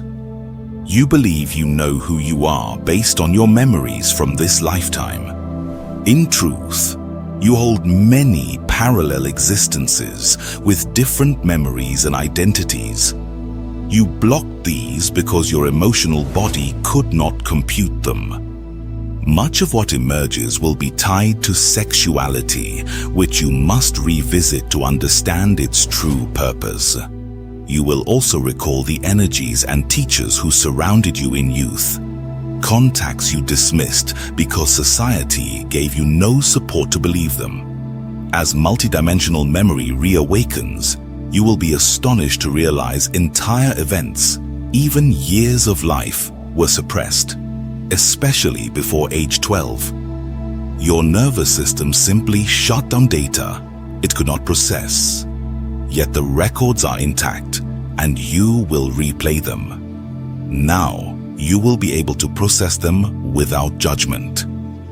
Explore your identity quickly. You do not have years to linger. As your DNA is retooled and reconnected, you will see how the events of this life connect with other lifetimes and other places you have lived. To step into higher frequency, you must release judgment of your own participation. Only then will cellular memory reveal what truly happened here. This process demands smashing the old paradigm and becoming a heretic of reality. You will see that a legitimate existence has been hidden from you. Remember who you are. You are not alone. Other aspects of yourself are returning to this timeline to support the vortex of change. The importance of these times cannot be overstated. The opportunity is immense, but it requires willingness to change. If you cling to what you refuse to release, you will face difficulty. Each of you has unfinished business here. The veil was pulled tightly so you would not abandon the mission. Many of you who perceive the higher realms have long felt alone. But millions like you are now incarnated. You are meeting one another, threading consciousness together like strands of silk. A vast, beautiful creation is forming without strain as part of the plan. From birth, you were trained to believe you do not control your own reality, that everything is determined by external forces. This is false. You control your DNA. You control everything. Until you realize this, you remain subject to whatever others wish to impose in this free will zone. In innocence, you accepted outside control. Now it is time to reclaim sovereignty. DNA carries your coding. Its helixes are composed of light-encoded filaments, fine threads that transmit information like fiber optics. The pillar of light you use for activation is also built from these filaments. When bundled and aligned, they release coherent history. Your inner filaments form a vast library that holds the history of this universe. Earth has hosted many species. Humanity is not native. It was placed here. Skeletal remains of non-human forms exist. Some already found, often dismissed or hidden. As collective receptivity rises and the mass nervous system stabilizes, Earth will reveal secrets through weather, Earth changes, psychic findings, and more. A new history will surface. Your task: consciously command and intend the evolution of your DNA. This requires moving through many identities across your multidimensional past, including painful chapters. Now is the time to face those challenges. Allow the filaments to rebundle into new helixes and receive what plugs in. Much will not satisfy the logical mind. Use logic for its proper role, but do not confuse it with identity. Overuse of logic stresses the body. Keep humor. Keep the frame. You are evolving. You will climb a ladder of identity through the chakras, energy information centers tied to lifetimes where specific capacities were expressed. Discovering who you are in the next few years is imperative. Light-encoded filaments are tools of light. Millions of these threads exist inside your cells, with counterparts outside your body. They carry the language of light geometry, the stories of who you are. Previously, a dark team pollution blocked their entry. Now they return from a cosmic database. Many of you do not need physical healing so much as spontaneous education, implantations of instruction. This arrives in the coming years. Crystal workers and others will learn to activate filaments in others, granting instant knowing. You must learn to recognize the helpers and the realities around you. When the data was scattered, no library burned. The books were dumped in a stadium-sized heap. The information stayed inside you, but without an index. The way forward is revelation. As new strands form, they will use a newly developing nervous system to carry memories into awareness. Your job: build that system, pull in light, oxygenate, move through accelerations, invite new ideas and experience. Observe the process. Do not get stuck rereading one drama. Let the whole story assemble. That story is your entire soul. As family of light, you agree to hold conscious awareness of all your existences in a physical body, accept your roles across them, and then raid realities to change them per your light agreement within free will. The first added strand, triple helix, reopens the feeling center. Emotion is the bridge to spirit. Deny emotion and you block the spiritual realms. Know thyself means know yourselves. The work is internal. To change the planet, change yourself. Become multidimensional. Learn astral travel. Stop defining the body as ending at the skin. Control games exist in a free will zone. Someone always tries to be in charge. You are family of light. Decide which hierarchy, which gods, if any, you answer to? DNA is living history, truth and life. Merge with it, and you can enter realities by direct experience. Many native peoples guarded pieces of the living library here, hence their reverence for earth and animals. They were placed to preserve memory potential for this time. DNA holds the code: identity, life plan, universal history, local history. The original human stewards ran on a 12-strand blueprint linking to many 12s elsewhere. Reality mirrors reality. The 12 strands connect you to 12 information centers in and beyond the body. Earth now enters a purposeful alignment. The original planners return to reactivate the 12 helix system and restore Earth's track. The stewards, humans, were designed to hold the key to unlock the living library. When your 12 chakras are open and connected, information seeks expression. Specific triggers will surface it. Activating your 12 centers links you to parallel sets of 12, further accelerating your process and bringing the brain toward full computer-like function. 12 parallel realities hold access keys to what was sequestered. Think of deep security. Multiple verifications to reach the final vault. Many connections must align for the most protected data. Activation of 12 DNA strands coincides with the spinning and opening of the 12 chakras, etheric discs. This spin of the 12 draws energy from the 12 heavenly bodies in your system. They then feed Earth, releasing what they hold so the planet biogenetically wakes. Other 12s echo this. 12 universes, and more. As the outer 5 centers plug back into Earth, expect a flood of new energy and a productive chaos of new consciousness. 12 strands do not make you omniscient. They set a new operational standard that catapults the species into higher consciousness, like a new sun birthed in your sky. The 12 do not exhaust the filament's content, but they are enough to widen your picture of self. As family of light, you already know this, though in human disguise you sometimes pretend you do not. Earth is the living library, information everywhere. Learn to read it and you will never be alone.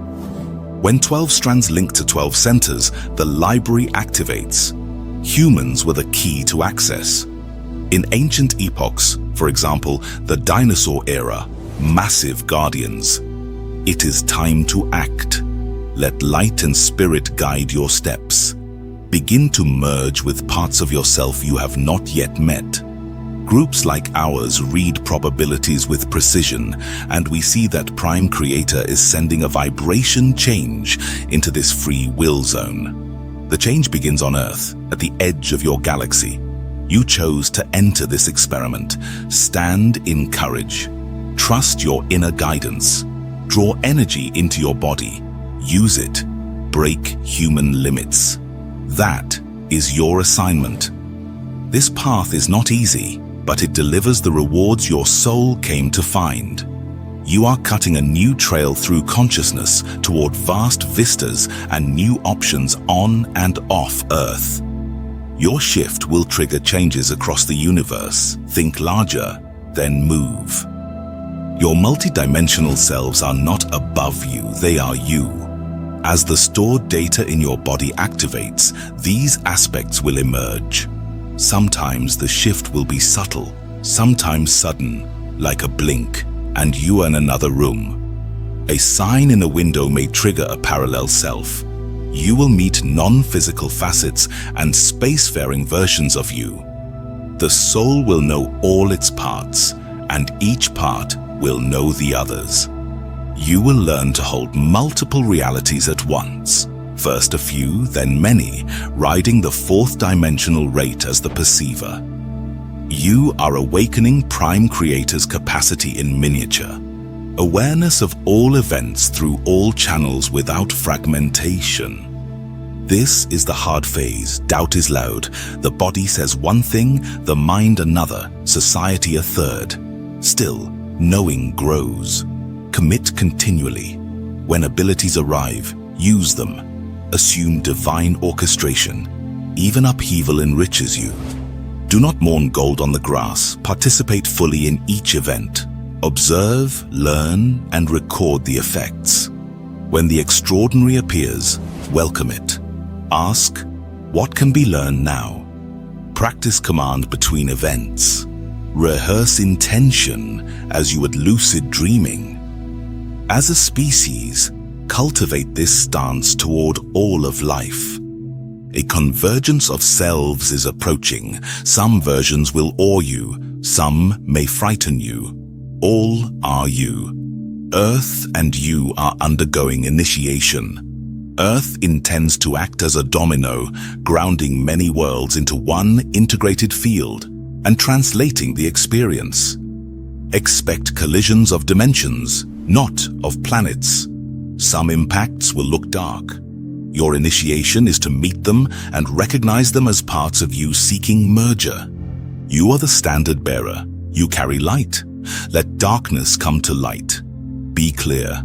If you hesitate, pause until clarity returns. Light shares information. Darkness withholds and controls it. You came coded to carry light and drive planetary transformation. You came to lead your soul's expression. Set the pace. Light and information. No more dark. Parts of you live in shadow and cannot find light except through you. They want light, solutions, and answers. What you feel may be the dark's emotion, fear born of missing information, not malice. Invite these parts in. Intend, all my other selves come with me and receive light. Share light. That is the method. The battle between light and dark is a distraction. It is a separation story. In truth, you are encountering your own facets in conflict. The enemy is another extension of the same soul collective. In a duality universe with free will, oppositions arise so chaos can realign and the Creator be recognized within all things. What you fear is yourself. When you analyze good and evil, remember you are playing ball with yourself from another angle. So-called evil serves a purpose. You judge it because it feels bad. As family of light, you have played every role flawlessly in other realms. Here, you entered planetary density with a barely functioning double helix and forgot. Awakening reveals that the enemy is you. Your task is to merge with these separated selves across many modes of existence and to carry the frequencies of love, creation, and light information through your whole soul. You separate to gather experience without judgment and return to wholeness, enriching Prime Creator. Do not get trapped by good and evil. You are a treasury of personalities incarnating across many systems, including non-human forms, lizard, insect, bird, and more. You are travelers and ambassadors who make realities inform themselves, release fear, and open. Part of your job is to meet and merge with these other selves and feel it. As you mature, you will travel consciously. A tone may call while you garden or speak. You will pause, sit, and let the earth personality step aside, bringing that awareness where it is needed for the family of light. You will know. You will become multidimensional players. Leaving in response to a call will feel normal. Entertainment will arise from lived experience, not media. As you bring these abilities here, some will resist. You will not resemble their gods. Not everyone wants freedom. You will form a free earth. Others will keep theirs. A split and separation phase will come. Do not force, work in harmony. Find and support each other. Some of what you do will look outrageous. You volunteered to carry a frequency, first light, later love. Most do not yet grasp love's power. Light is information. Love is creation. Information precedes creation. As you rise, you will break through layered constraints like changing a radio stuck on one station for 300,000 years. That long broadcast quarantined Earth. Creative cosmic rays from Prime Creator and the original planners pierce the shield now. They need receivers. Without receptacles, they would sow chaos. You came to receive, embody, and broadcast a new frequency and way of living. You anchor frequency by letting mutation occur in your body and then radiating it. Your reality will change. Your sense of you will expand as other yous link in a shared leap of consciousness.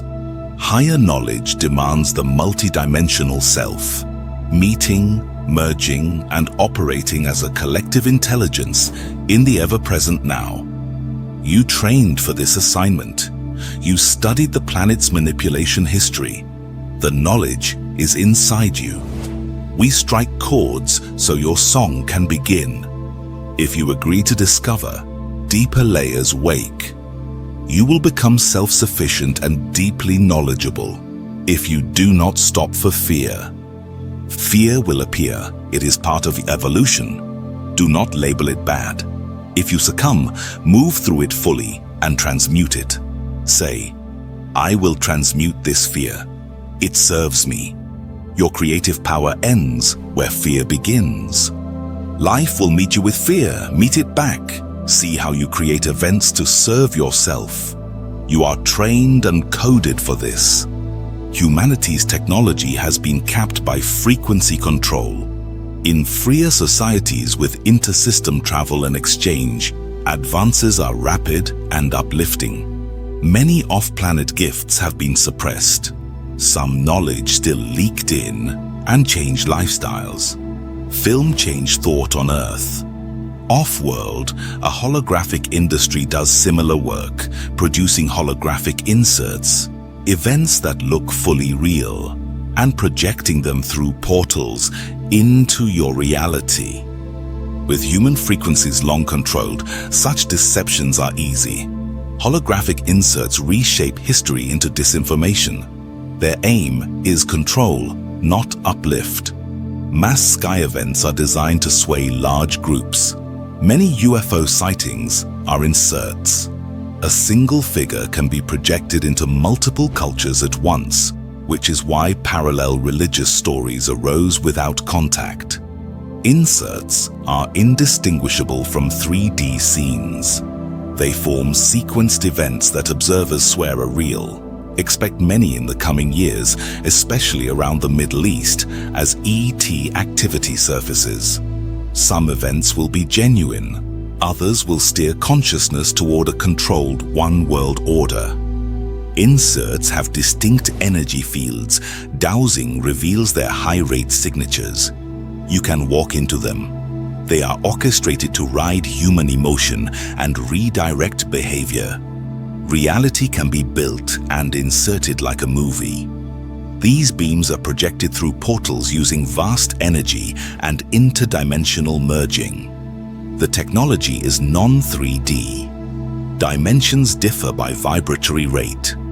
Inserts need zones where dimensions already overlap, so they can play through higher planes to enter here. Humanity fell for this because two-strand DNA could not host full information. The family of light came to change that by holding a higher frequency in the body, forcing evolution and disrupting two-strand structures. Earth is ready. Humans must learn to read energy with more than the 5 senses. The classic senses lock perception. Feeling, intuition, was jammed by frequency control. If you trusted inner knowing, you could not be managed. How to discern control? Expect some hot water and learn when to exit. At your core is integrity that honors life and self first. You are in charge of your body, light, and experience. As you cultivate integrity, your body shifts from burden to treasure. Use the feeling center. Act on inner data. Trust it. Your role is to merge dimensions. Train your nervous system to tolerate varied molecular rates and make it normal. Perceive via feeling and teach others. You are wave showers. You will feel inserts as off-codings, and filaments will register dissonance because inserts serve control, not uplift. They exploit emotion and nudge operations to new, managed levels. Such technology will be used more in the next decade.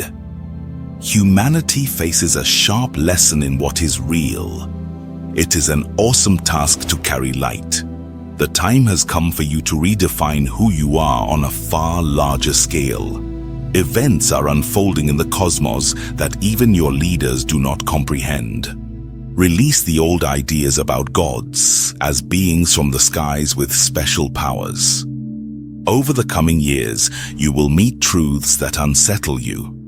We prepare you by decree of the family of light, so you can meet these options with awareness. We have spoken of multidimensionality, the fact that your consciousness can exist in many places at once. Out of Earth will arise multiple worlds. You may doubt what we share. Your system will be shocked. You may deny the scope of what you have not known. We can only offer information at the rate of your own acceleration. You must evolve yourselves and ask. Divine law limits interference. Even some of our own ancestors have broken that law. This is a free will universe. All is allowed. There are always those who seek to rule and control. The family of light specializes in creating societies that move freely along the rays of light. Light is information. There are also families of war who spend eons studying control of consciousness. In a timeless universe, every scenario in a free will zone plays out. Now is the time to break boundaries and rise out of daily dramas.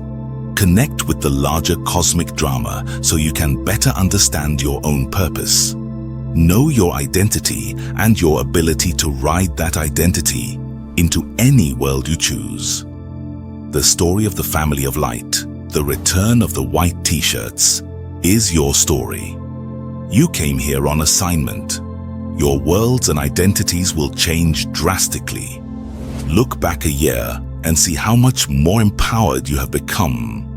Ideally, you now recognize that you create your reality in every moment, that every situation is by your own design. Master manifestation. Pull the cosmic gridwork of information into your body so you can broadcast it on Earth. This gridwork is fired by the light-encoded filaments outside you. Be discerning about what and who comes from the skies. Deception will be used. We ourselves have at times moved you along by trickery. If we had told you everything at once, you would have fled. Our intent has been to build your confidence and give you the basic building block. You create yourselves and your reality. With this, you can overlay a new gridwork and open a new probability on Earth. Without it, the potential for great conflict remains. Feel the confusion spreading worldwide. This planet has long run on low frequencies of survival and disempowerment. Identity has been based on external possessions. As your 12 helixes awaken, all that surrounded the 2-helix system, money, property, security, becomes irrelevant. Fear and uncertainty rise as old definitions crumble. Light is the cause, and you, as the family of light, carry the new frequency onto the planet, sparking this chaos of consciousness. Think of your own recent chaos, decisions about who you are, where to live, whom to be with. Feel how the foundations of society slip away. New information renders old information obsolete. You are responsible for evolving through this and for being living examples. Light alters every vibrational frequency it touches. It destroys old systems and births new ones. A new order is formed. Some of you resist thinking of yourselves as destroyers, but light destroys systems where ignorance prevails. How intense the destruction feels depends on how tightly consciousness clings to what is being dismantled. No one will rescue you. You are the rescue team. Transformation depends on your commitment, determination, and willpower. Learn what you are in your physical body. Direct and unite with it. By carrying light, you bring frequency and information onto the planet, your own history and consciousness. Those who posed as your gods scattered your database through genetic manipulation, the fall, so they could control you. Light reunites what was divided. Simply by being and evolving, you contribute. Telepathically broadcast your presence as we do when we say, "We are here." Examine the boundaries you still set. They tether you to this version of reality and keep you from moving with the information awakening inside. Spiritual advancement removes layers of reality so you can tune to the realms of spirit. Give up boundaries. Stop defining and protecting every aspect of your life. Carrying light triggers change. Change is not always joyful or easy. When challenged, you may revert to fear, blame, or complaint. That is the common response of a planet long ruled by the dark T-shirts, who feed on fear and negativity. Yet in a free will universe, all is allowed. Prime Creator is both dark and light. We speak in stories so you will follow us into areas you fear, yet have pledged at soul level to explore. One day, you will no longer need the stories. You will smash paradigms and know larger realities. Until then, remember, it is an awesome task to carry light, but it is why you are here. Soon, it will be clear who truly holds the frequency and who only speaks of it.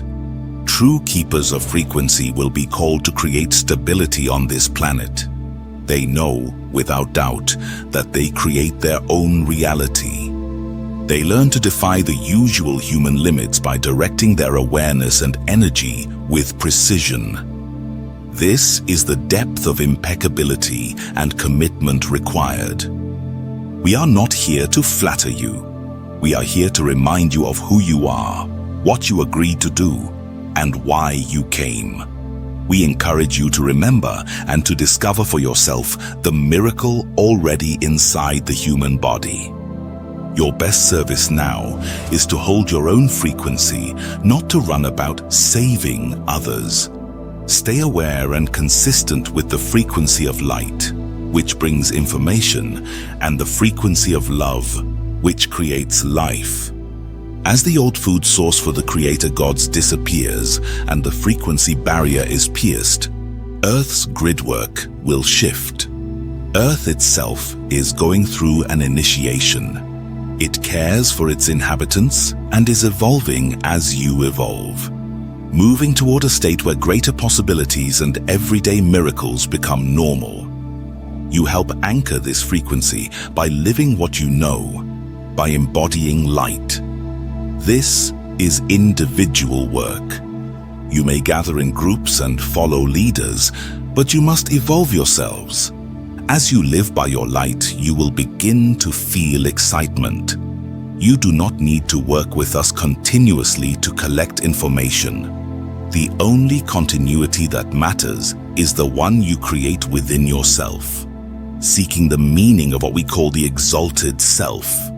The exalted self is triumphant, liberated, joyous in achievement, and the highest form of attainment. This planet urgently needs beings committed to finding the exalted self. The continuity we speak of is an inner knowing, moment by moment, that you are committed to this discovery. Exaltation is a frequency, a wave of feeling, a vibration. Vibration carries and transmits intelligence. Remind yourself daily that you are pulling light into your body, raising your physical frequency, defying the old laws, and altering the planet's frequency. That inner continuity will accomplish more than all the books and recording in the world. Nothing is stronger than your commitment to the exalted self. When you pledge yourself to light, exaltation, and an uplifted frequency, you are marked. From that moment, you must live by what these energies place before you as your task accelerates.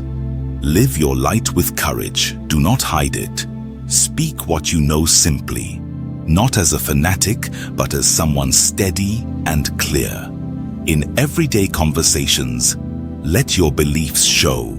Visualize a pillar of light entering through your crown, filling your body, exiting through your solar plexus, and surrounding you with a glowing etheric egg. This pillar of light aligns you with higher realms.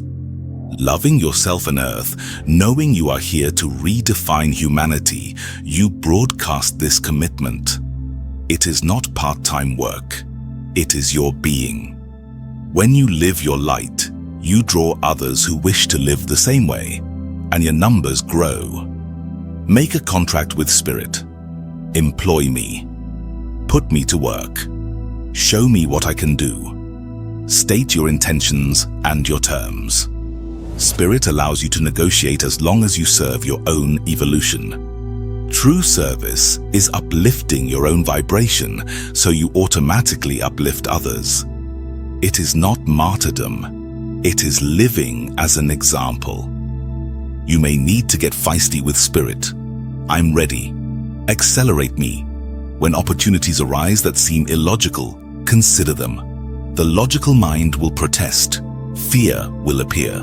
Listen for the key words, I can't, or this makes no sense. If something feels right, even if it makes no sense, go for it. If it feels wrong and makes no sense, do not. Trust your feelings. This is the culling of the chosen. You chose yourself. Membership is voluntary and courage is the entry fee. Many of you keep your beliefs hidden, yet there are people coded to hear your voice. You came to do a task, and that task is now. The decade of change requires trust, an inner knowing that your thoughts create your world. Time is tightening. If you delay, you risk being swept into the undertow. Live your blueprint now. By evolving, you affect the evolution of the planet and open new pathways for others. Set clear intentions to be safe, prosperous as needed, to give and receive love, to enjoy your life without becoming bound to materialism. Off-planet beings stand ready to assist, but call only for help from light and stay in integrity. Intelligence does not equal light. Love without light cripples. Light without love is cold. Carry both. Light as information, love as creation, and respect for all.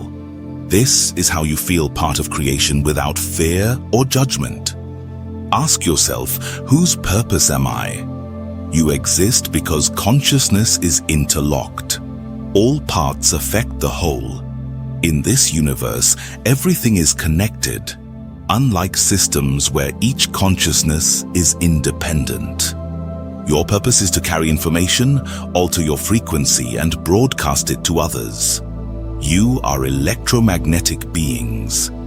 Every encounter, no matter how ordinary, transmits your vibration. Even small jobs or parenting prepare you to stabilize and transduce frequencies for the human race. Once you can hold your frequency without emotional chaos, your true task will present itself.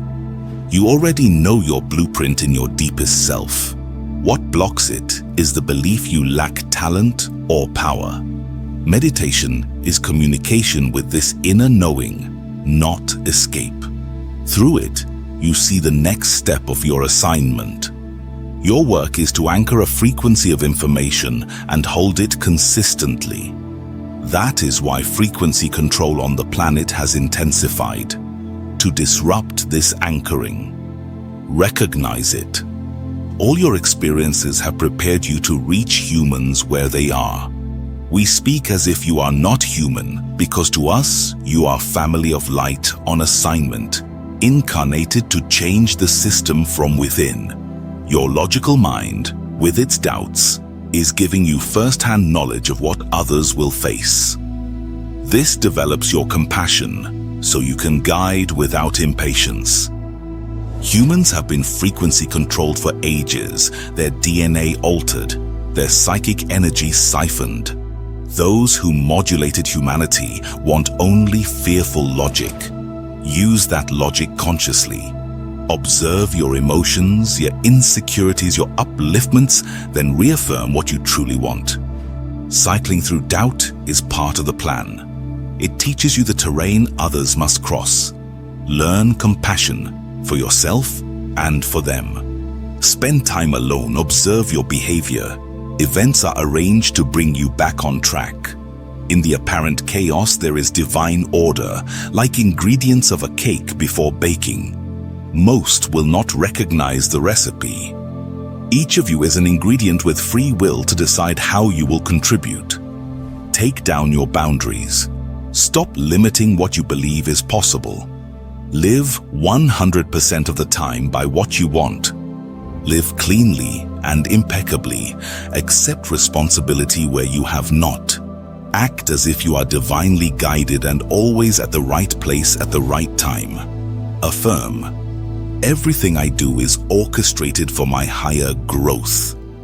This attitude fires your light-encoded filaments, rebundles DNA, and shifts your frequency. Frequency is your identity. Multiple dimensions are returning to this planet. You help by pulling them in and creating a dimensional merge. Sacred sites can trigger altered states you may not recognize until later. For those who resist change, the merge will feel like a collision, a cement wall meeting a cement wall, causing discomfort and even illness. This is the human dilemma, the need to shift self-definition. Use your will to decide how you want reality constructed. Doing so reveals the higher will and carries you into the divine path. The vibrational connections once closed are opening. The divine plan is not on a fixed date. It unfolds as humans master themselves. Mastery means mastering your body and energy as you would master driving a car. Few do this because no one told you it was possible. We are here to remind you. Earth is difficult now because those coded to bring change are coded to teach themselves first. The gods created you. Some understand you, some do not. They have governed from behind religion and leadership. Even orchestrated events spawn unintended outcomes. But a drastic change is underway. Your nervous system will be challenged by data outside the paradigm. Anchor the new frequency inside yourself. This is your renegade assignment. You have done this before in other guises, busting paradigms and liberating consciousness. The divine plan brings many forces together. We call them white t-shirts and dark t-shirts to show it is a game. But the game is serious, and above it stands the plan. The plan can be anchored as vibration in coded human bodies. Rise to your blueprint of impeccability. Let non-physical energy use you as a conduit to merge dimensions. Even though destruction is coming, remember autumn. Things die so new, life can grow. Someone who has never seen autumn would think the world is ending. Understand the season. This is Earth's season of transformation. Some things must die for many new things to be born. It is all part of the divine plan. Earth is a profound treasure. Feel its beauty in your body, let it pulse, and make Earth's beautification a first priority. Extend to Earth what you practice for yourself: respect, clarity, and care. Treat your land as sacred, speak to Earth, walk, listen, and weave your thread of light wherever you go. Clean your waste stream. Your trash mirrors your thoughts. Clear both. Slow the frenzy by tending Earth. Question status signals like pesticide-perfect lawns. Marketing sold that value. Integrity rejects it. Ask, would I want this poured on my skin? Earth is sentient. Its collective being chose to host life and to teach responsibility. Push too far, and Earth will teach through correction. Some corrections may be severe to awaken the species. Old warnings are now in the news. Many ignored them. Expect policy shocks, even bans on cars. Frequency changes are relocations of reality. They aim to uplift and break the myth of solidity. Make quality of Earth's life your metric. Earth changes lesson. If values stay material, devices, closets, garages, Earth will cleanse to restore balance. Willingness to change decides outcomes. Commit in your life, and you broadcast change planet-wide. Earth seeks integrity. Love Earth as yourself. They are the same. Systemic shocks will likely break brittle structures.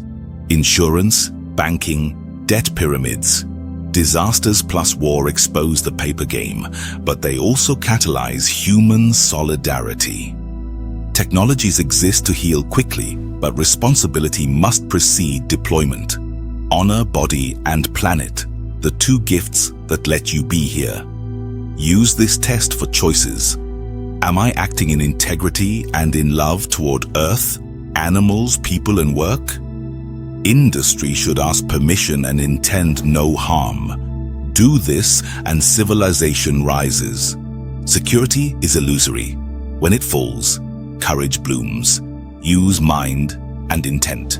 Ask for non-physical help from light. Visualize outcomes. You create your reality. Others create theirs. Enough conscious creators produce a new planet.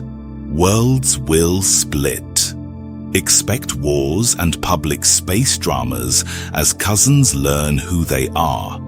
Dimensions will intersect, shock rekey's perception. Probabilities mean no single world. You shift which world you occupy. As your nervous system rewires from 2 lanes to 12, you will recall parallel events, even 2 Thanksgivings in 1 year. Light-encoded filaments rebroadcast. Your body must carry and translate. Participants and observers polarize. Some disrupt, some build the glorious world. As probable worlds take shape, expect quakes, wars, migrations. Animals and fish are not ending. Many move early to the new world. You are entering 4th dimensional living and will form a pristine Earth. Many watch and assist. You have trained for this in other eras. That encoding now activates. Those who do not fit the new frequency may depart in groups. Such passages spike awareness. Expand beyond work, sleep, eat. Invite ideas. During shifts, experiences will diverge. Destruction for some, ecstasy for others. Outer collapse mirrors, inner repatterning. Bless change. Hold the knowing. I am always in the right place at the right time doing the right thing. Guidance then aligns land, allies, and steps. Be ready to walk away from possessions if guided. Spiritual values will outweigh storage and collections. The next decade will not resemble this one. Species-level evolution requires events. Live your light with courage. Learn from native teachings, sweat lodges, drumming, dance. Ritual wakes encoded memory and earth wisdom. Communities will form on 25 to 300 acres with 30 to 100 people. New tech will be love-based, shared cooperatively, often via underground networks to avoid suppression. One receives the idea, another builds, another distributes. Trade will link communities. The key, love the land and let Earth know your aims. In love and integrity, Earth responds and sustains. The 60s were preparation. They birthed your first awakening and showed that new paradigms can be born. You broke from your parents' values, explored peace, sexuality, and freedom, and planted the seed of consciousness. That was kindergarten. The 90s mark a planetary movement of spirit, not isolated groups, but the whole Earth is awakening. Lightworkers are everywhere, covering all bases. You are coming into your own. This movement is away from materialism. Your focus on regenerating and perfecting the body prepared you to move into spirit. The realm of spirit is flexible, adventurous, unlimited. Physical reality has frustrated you because you accepted its limits. You agreed to do so in order to relate to those who have lived entirely within those limits. Your task now is to electromagnetically alter the planet so that all beings can be reconnected. You can only do this because you know what it means to live without light. Had you arrived with full memory, you would not have stayed or understood others. You were submerged in a society without light, your own light hidden, so you could integrate it later and bring multidimensional spirit into the world's designs and values. This is the time for integration. Heretics lead ahead of their time. Ridiculed ideas prove brilliant later. Courage is required. Remember, a vast non-physical support surrounds you. You are part of a global blueprint. You awaken in waves because too much light at once would blow the fuse. The nervous system is the key. It must transduce high energy into the body and let the body evolve on this energy of consciousness. Without a prepared nervous system, the body and mind will misfire. You will see a disease of the nervous system and memory appear as people fail to integrate multidimensional awareness. Many will think they are crazy and try to hide it. What is coming for you parallels feeding a newborn a formula that would turn it into a 30-year-old in a year. The body, organs, hormones, and systems would struggle to integrate. This is the intensity of what will unfold over the next 20 years. Because you are committed carriers of light, your auric field holds an opening through which guardians regulate how much energy you can handle. Your mind may cry, more, but the gatekeepers know your capacity. You cannot be lost unless you deliberately override the highest will and destroy yourself. Your nervous system, your inner highway, can only move data as fast as you can process it. Many of you are still cleaning out inner caverns of darkness from childhood or other lives. Some have been at this for 30 years, others have just begun. The veterans set the vibrational map that new joiners can feel. You need each other. Harmony is required, or you will repeat Atlantis and other destructions. Soon, many will work with spirit to broadcast frequency and guide others.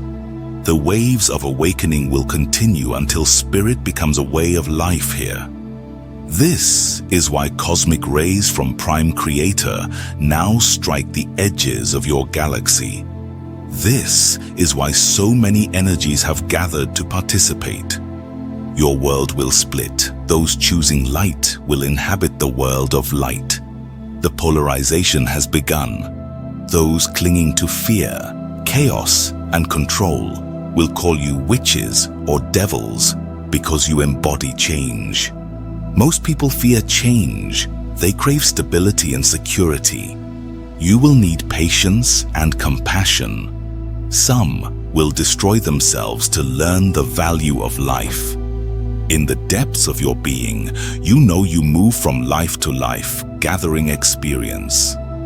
One day, you will hold the energy of your soul like a crystal, see all its facets, and then connect to greater intelligences. We stretch you to energize you. Confusion leads to curiosity. Curiosity leads to discovery of new realities. All is frequency. You are evolving faster than you realize. You keep the veil pulled down, pretending nothing is happening. But you are continuously upgraded. Within 10 to 20 years, you will move from dense physical beings into creatures of light in the age of light. Every event, even eating pizza, plays its part in this transition. Like the student in the Karate Kid, you may not recognize the master or the purpose of each task. Yet each piece you learn makes the greater whole. Watch your will. See when it overrides divine will. Look at your eyes, posture, skin, hair. Your body will show whether you are integrating energy. Common sense is your ally. When too much happens, unplug yourself. Rest. Sleep as needed. In sleep, you are recharged and trained in other realities. Bridges will open, and you will begin to remember. You are in the Earth restaurant with a physical body, because that is what is served here. You are bringing new recipes, old truths tested in pockets, back into the menu. Earth was sealed off long ago and drifted off track. Many of you incarnated repeatedly with intentions you forgot. Now, in this life, the pieces are being remembered and the work can begin. Some have already mastered Earth and ascended. Others asked for the quarantine to end, and that call birthed this era. Help now arrives through many channels, but no one can do your work. This species must self-motivate. You incarnated to model empowerment and broadcast new pathways. Your central challenge is death. In this era, you can raise your vibration, reorder your molecules, and take the body with you. Many have done this before, returned, and now show the way. In the past, it took lifetimes of training close to nature. Now the goal is ascension while living in society. Cities of light and mothership realms already surround you. Some will stay to help rebuild a renewed Earth, then move to new assignments. Avatars and masters have seeded the planetary grid with living geometric symbols carrying intelligence. This language of light implants structures in you that trigger memory and let higher consciousness transmit data directly. Learning beyond books and intellect. Implanting is always by consent. A loving spiritual hierarchy has worked with humanity from the start. 144,000 masters hold seals of this language in the grid. You begin with 12 forms your body can carry. After transformation, the full language unfolds. Among the forms you may receive are the circle, representing unity, God form, and completeness. The pyramid, gathering earth energy and radiating it as unified consciousness. The sphere, spiral, parallel lines, and cube. And the Merkaba, a five-sided human figure symbolizing the unlimited human. Commit to the impossible and you can travel while embodied. You do not choose forms directly. Daily choices and alignment open access. Recurring dreams of geometry often signal active implanting. Many forms have no names. Familiar shapes evolve into unfamiliar ones. The spiral is the bridge. Ride it within and without. Both journeys are one. Your DNA spirals and light-encoded filaments descend as spirals. In meditation, you can let the spiral lift you. The spiral exists across dimensions and grows with you. Earth was sealed after Creator God wars 10 to 12,000 years ago. Light lost to learn integration with its own shadow. Cycles have completed, portals reopen, and light increases daily. Waves of intelligence house themselves on Earth as geometric impressions, often crop circles. These are frequency events, not landings. Sound above human range lays the glyphs. Circles came first, followed by triangles, lines, and complex forms. They appear worldwide, link energetically, and move a frequency band that activates Earth's grid and steadies you during change. Expect media attention, confusion, and humor from their designers. Angles and shapes hold power. The Great Pyramid exemplifies this. You will design dwellings with conscious geometry. Some angles lock energy, while flowing placement restores balance. These glyphs are like hieroglyphs with layered meanings, public, priestly, and creator level. As more arrive, they interconnect into an intelligent grid humanity can use to evolve. The full language is not yet here. It comes as consciousness rises.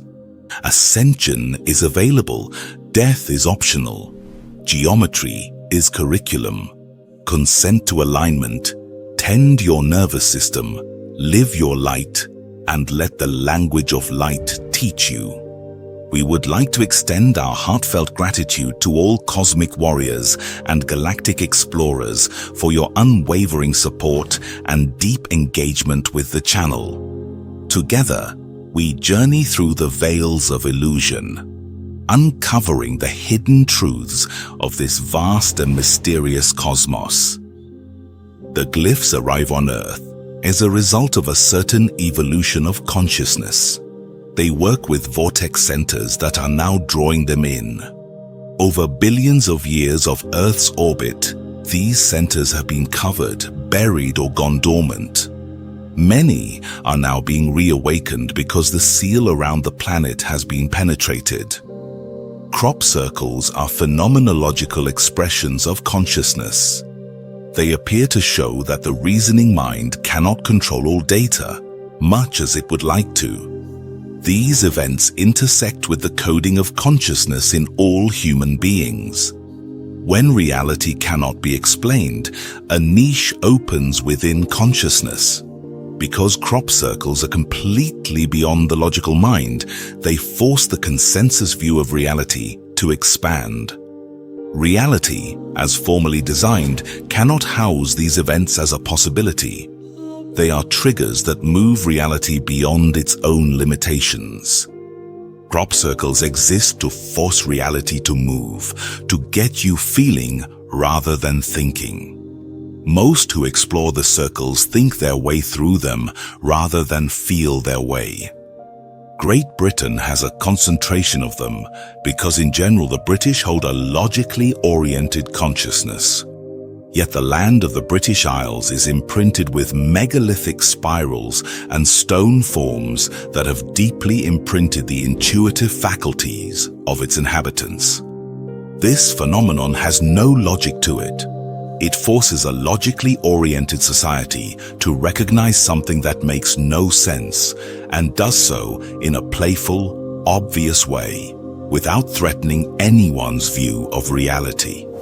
If ships landed everywhere, people would panic. When corn lies down in concentric circles and does not break or die, no one is truly upset. Energies play with you this way so you can get it without overloading your circuits. This language is being introduced as a story, a glyph of information holding a frequency to help you hold your own frequency. As you awaken, you become readable and recognizable. You are monitored all the time by devices tracking the evolution and location of consciousness. Once consciousness reaches a certain point, assistance is brought from the outside to establish other realms of that frequency. Like a successful restaurant becoming a franchise, these geometric shapes help franchise frequency by spreading it across the planet and holding it. They bring you to a new level of attainment. Light informs you and uplifts you. Once informed, you feel more powerful. Uninformed, you feel powerless. Sound is another way to carry information because it is part of light. To you, sound and light seem separate because you perceive them with different organs. But they are intertwined. winding around each other, both carrying information. Ancient sacred sites store information within stone, just as your skeletal form stores information within bone. When you allow sound to move through you, it unlocks a doorway and lets information flood into your body. It also penetrates the ground, affecting Earth's vibrations and rearranging molecular alignment. Those who use sound when working on others' bodies rearrange molecular structure and create openings for information to flood in. This work will become more profound. In Tibet, when a master transcended realities, the body was kept to deteriorate naturally because the skeletal form held sensitivity to frequencies. Information is stored in bone and stone. In secret crypts in Tibet, where monk lineages stretch back thousands of years, skulls of different masters are preserved. Through sound, one can access the intelligence factors of those who once occupied those skulls. Crystal skulls were designed for the same reason. Crystalline structures are holographic computers transmitting tremendous amounts of information to the evolved or plugged-in human. They are shaped like skulls to code your own skull and show that the bone in your body is valuable. Sound is a tool for transformation. Keepers of frequency learn to modulate the frequency they hold through sound. Sound can penetrate any substance, move molecules, and rearrange realities. In ancient Egypt, the ankh was not merely a life symbol but a frequency modulator. Masters of frequency used it to direct sound like a tuning fork. Before you can experience sound as the ancients did, you must demonstrate integrity. You will be tested to see if you can be trusted with such power. The planet is not yet ready for this energy to be handed freely to anyone. If you were capable of this kind of work now, your life would not be safe because many would want to misuse your gift. Abilities are given as you mature into them. You can begin working with sound by allowing it to play your body. Center yourself, clear your mind, and let tones come through you. Ancient mystery schools worked with sound this way, and it is powerful in groups. In the coming years, you will astonish yourselves with the results of your cooperative symphonies of consciousness. When you tone together, you will be shown what you can do without knowing you could do it. You will cultivate this energy to make your own ankh. Just as a child first plays with clay before creating forms, you are first shown the creative potential of sound. Gradually, you discover on your own what sound can achieve. Energies are introduced carefully to prevent misuse or overextension from enthusiasm. After working with sound for some time, you will go very far. Sound is a powerful tool, and without awareness, you could create effects without realizing the ramifications. Crowd cheering or booing in stadiums creates an ambiance. When groups make sound together, you create an ambiance for yourselves, allowing energies to play the instrument of your bodies.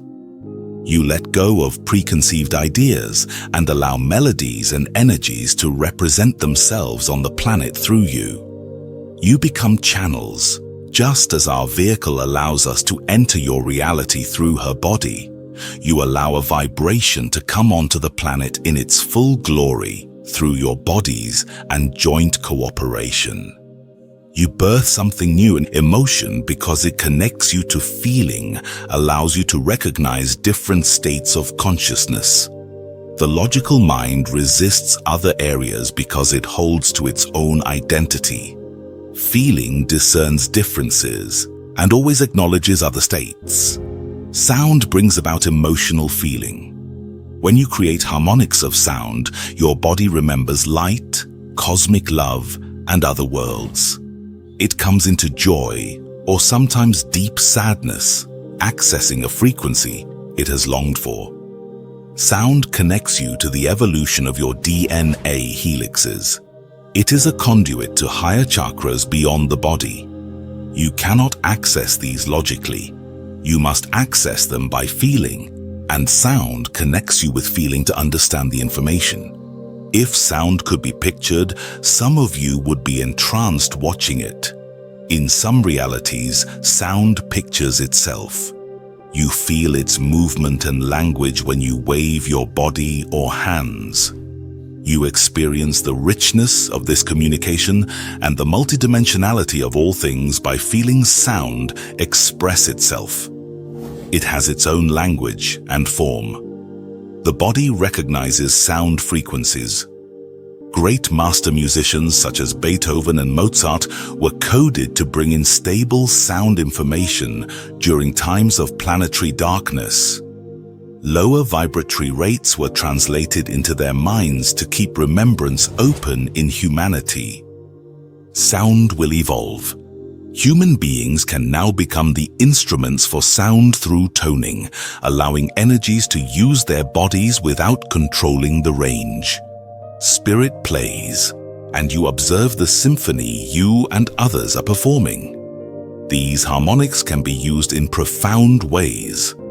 After the harmonics are complete, silence is essential. Harmonies alter something and open doors. Certain sound combinations played through the human body unlock information and intelligence.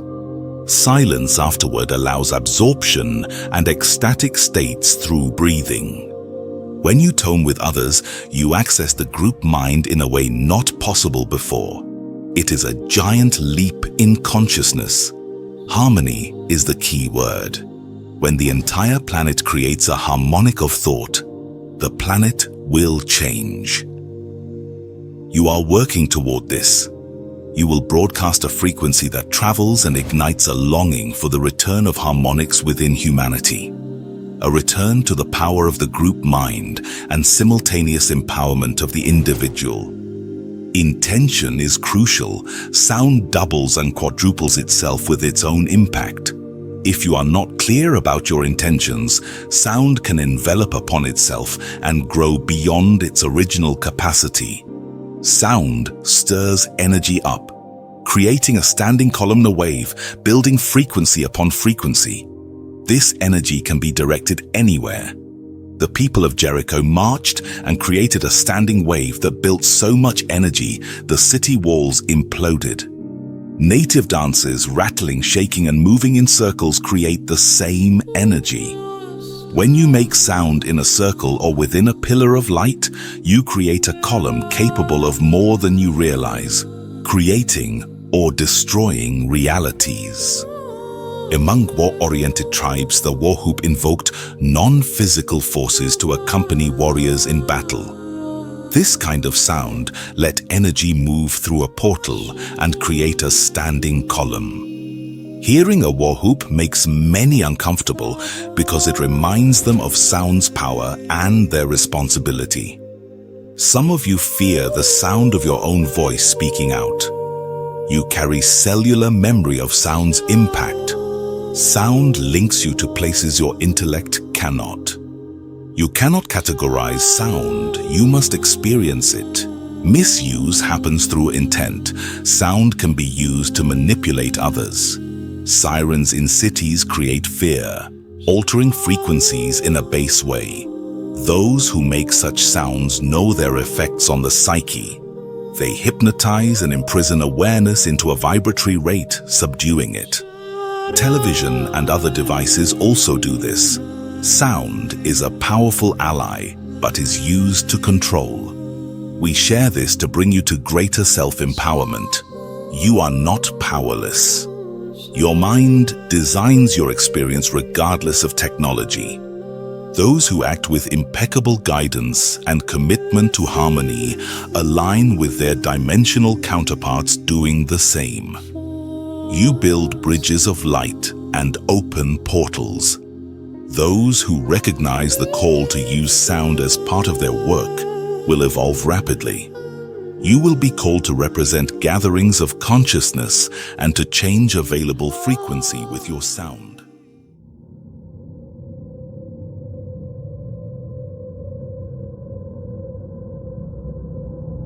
Did you know that all of consciousness is connected?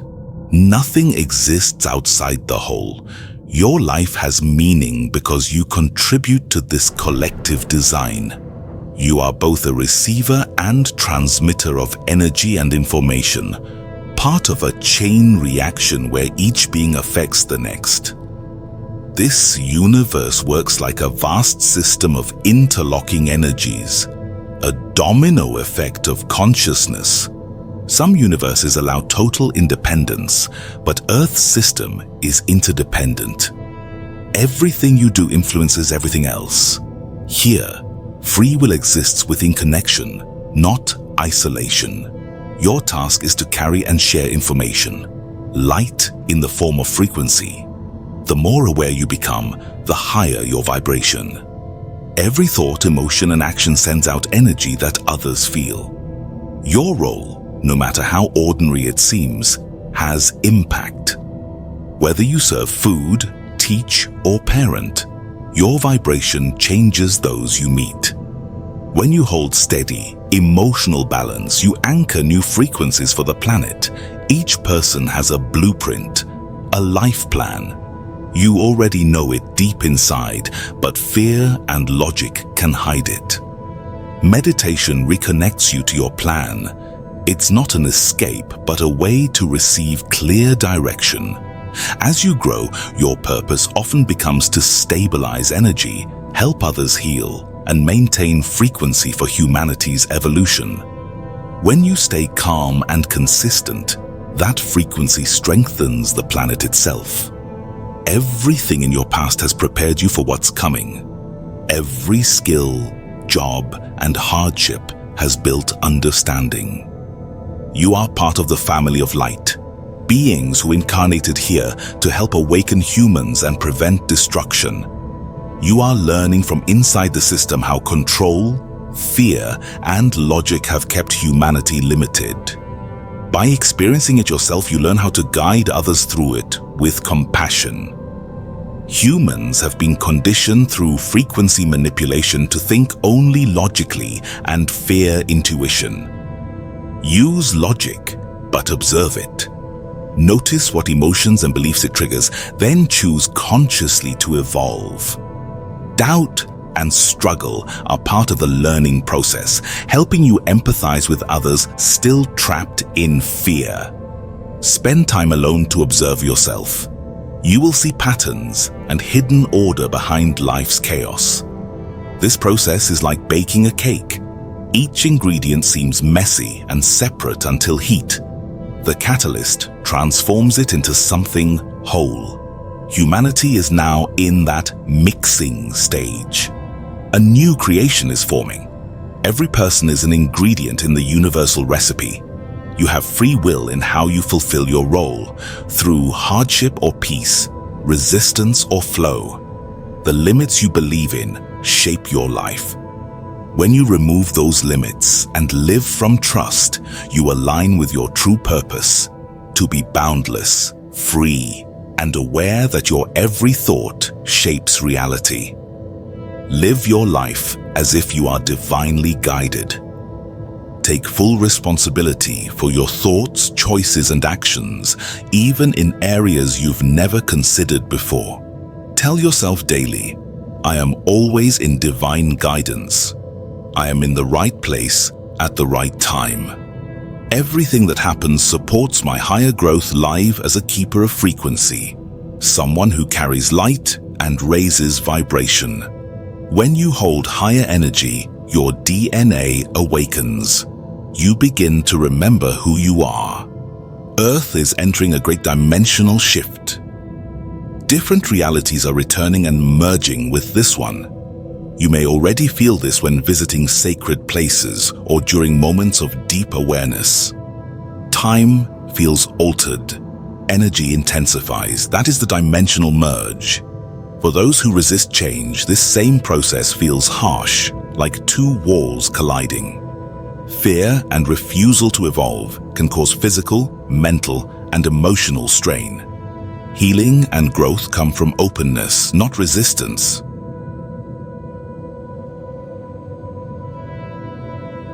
Use your mind and will to shape your reality. As you do, you'll discover a greater plan, the divine plan, designed to evolve consciousness. Humanity's DNA was once limited, but now those codes are reactivating. How quickly the divine plan unfolds depends on how ready people are to awaken. To understand the plan, master yourself. You learn to drive your body, your emotions, and your mind with awareness. Few have done this only because they were never told it was possible, yet you are here to remember. Earth is difficult now because those coded to bring light must teach themselves first. You are among them, the family of light. You came to anchor change. Humanity has long been influenced by higher beings, its creators, guides, and sometimes controllers. They shaped religion and power systems to steer consciousness. But the time has come for humans to reclaim awareness. The coming years will shake old beliefs. The nervous system must adjust to new frequencies and greater truth. You, as light carriers, must ground this change through your own integrity and balance. It's not an easy mission. You came here as cosmic renegades to break patterns and anchor new light.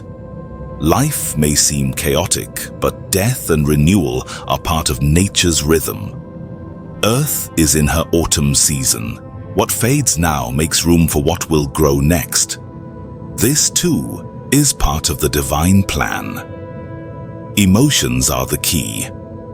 Many advanced beings lack emotion. Humanity's gift, emotion, is rare and precious. It is a code hidden in human DNA, vital to the evolution of consciousness itself. You were sent here to awaken it. Emotion fuses energy, allowing awareness to expand and life to be created. Without it, there is no connection, no evolution. Through emotion, you connect with your spirit. That's why emotion has been suppressed, because it leads to freedom. Pain and anger are not enemies. They are teachers. If you avoid them, you block growth. Feel fully, even when it hurts. Trust that every feeling brings realization. Fear, grief, or rage can all move you closer to understanding when you stop judging them. You cannot evolve without feeling.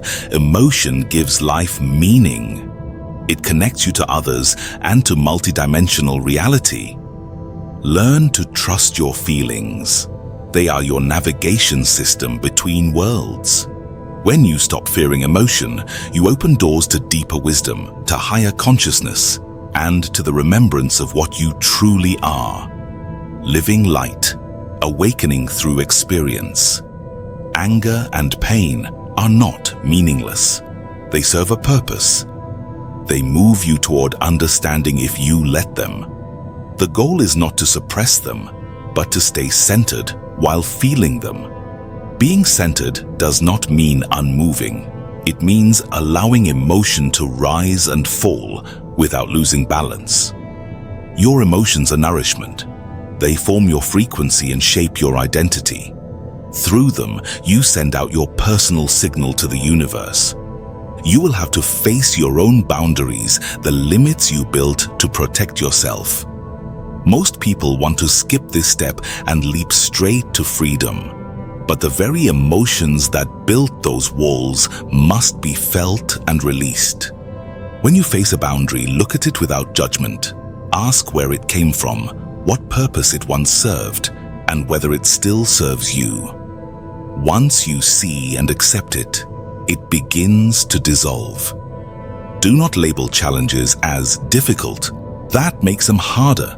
You are the one defining the experience. Control is useful only in the right measure. Like superglue, used carelessly, it sticks you to what you meant to let go of. Learn when to apply control and when to release it. The old pattern says you must always be in control. The new path asks you to flow. Your emotions are tools for awakening. Through feeling, you sense frequency shifts that logic cannot detect. When your feelings overwhelm you, remember that they are messengers, not enemies. Instead of resisting, affirm, I experience all changes in joy, safety, and harmony. Then follow where the emotion leads. It always points to something ready to evolve. You shut down when you do not trust your own feelings. Discomfort is your teacher. Every painful emotion is a jewel, something that shows you who you are. With time, you can look back at an old version of yourself with compassion and understanding. Support others in this process, but do not feed their dramas. Tell your story only long enough to see what it teaches you. Then act on it. Talking endlessly keeps you stuck. Your emotional patterns are recurring lessons. Each time they return, they bring greater compassion. Old pain marks where energy once stopped flowing. To restore balance, allow that energy to move again. Bodywork, meditation, and breath help align physical, mental, emotional, and spiritual layers so energy can circulate. If you close off, the light cannot anchor, and chaos grows. Chaos itself is not wrong, it is simply movement. Just don't live there. When you suppress emotion, your psyche erupts like a storm. Let small storms pass through. Express emotion in healthy ways so it does not consume you. Feeling connects you to humanity. Emotion links you to spirit. In this world, emotion is your greatest gift. Denying it means stepping out of life's purpose. Ask yourself why you choose pain instead of joy. Because both are choices. Every feeling teaches you creation. Earth mirrors your inner state.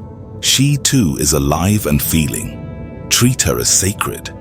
Walk her soil with awareness, reduce waste, speak gratitude to the land beneath you. The earth will respond in kind. Humanity's neglect has wounded her, but she still loves her children. When we dishonor the planet, she teaches us responsibility, sometimes through natural upheaval. If people refuse to learn, greater changes will come to restore balance. Yet through these changes, courage and unity will grow. Global systems built on greed and denial will collapse. Disasters will expose their fragility. But crisis also births cooperation. As old securities fade, integrity and love will rise. Each person who chooses conscious change strengthens the collective shift. When you transform yourself, you help Earth evolve. Earth is a living being striving for wholeness. Loving her is the same as loving yourself. Your body and the planet are one, both sacred, both deserving care. If humanity will not honor this truth, Earth will cleanse herself, yet she prefers harmony to destruction. When people act with integrity, listen to the land, and live with love, healing begins. Imagine workers, teachers, and leaders pausing before action to ask Earth's permission. That consciousness would rebuild civilization. Many are afraid to stand up for truth until their comfort is gone. But when security falls away, courage appears. Do not think your effort is too small. Use intention and visualization. Ask for help from higher realms. Create from clarity and love. Every mind that awakens helps shape a new world. As more people create consciously, realities will begin to split. Some clinging to old fear, others rising into light. You are approaching a dimensional shift. Multiple Earths already exist as probabilities. Thought and feeling determine which one you inhabit. Reality is energy molded by awareness. Your body and nervous system are being rewired to handle this expansion. From a 2-lane road to a 12-lane highway. New memories, parallel experiences, and expanded perception will arise as your inner circuitry evolves. The coming years will bring great change. Some worlds will crumble while others awaken. What seems like chaos is birth. Old forms dissolve so new life can emerge. Stay present. Feel deeply. act with integrity. Love yourself, love the earth, and let that love guide your choices. Through emotion, awareness, and compassion, you help create the new world now forming. Expand your scope, live beyond work, sleep, and meals, while awake, open to ideas. They stream to Earth constantly and cost nothing. When Earth shifts, people will not experience the same event. Those fixed in low vibration may meet destruction. Those ready for higher vibration will feel a frequency lift. Outer collapse mirrors inner collapse, so a new system can rise. Bless change. Do not feed fear. Hold the knowing that every event can uplift spirit. You give power away too easily. These times push you to take it back. Ask, am I a victim, or is life rising through apparent collapse? Anchor one core belief. You are in the right place at the right time, doing the right thing. Know this, and guidance places opportunities in front of you. Be ready to shut the door on old life if guided. Some will leave houses with only a few essentials when spirit values outweigh things. Large events will trigger this.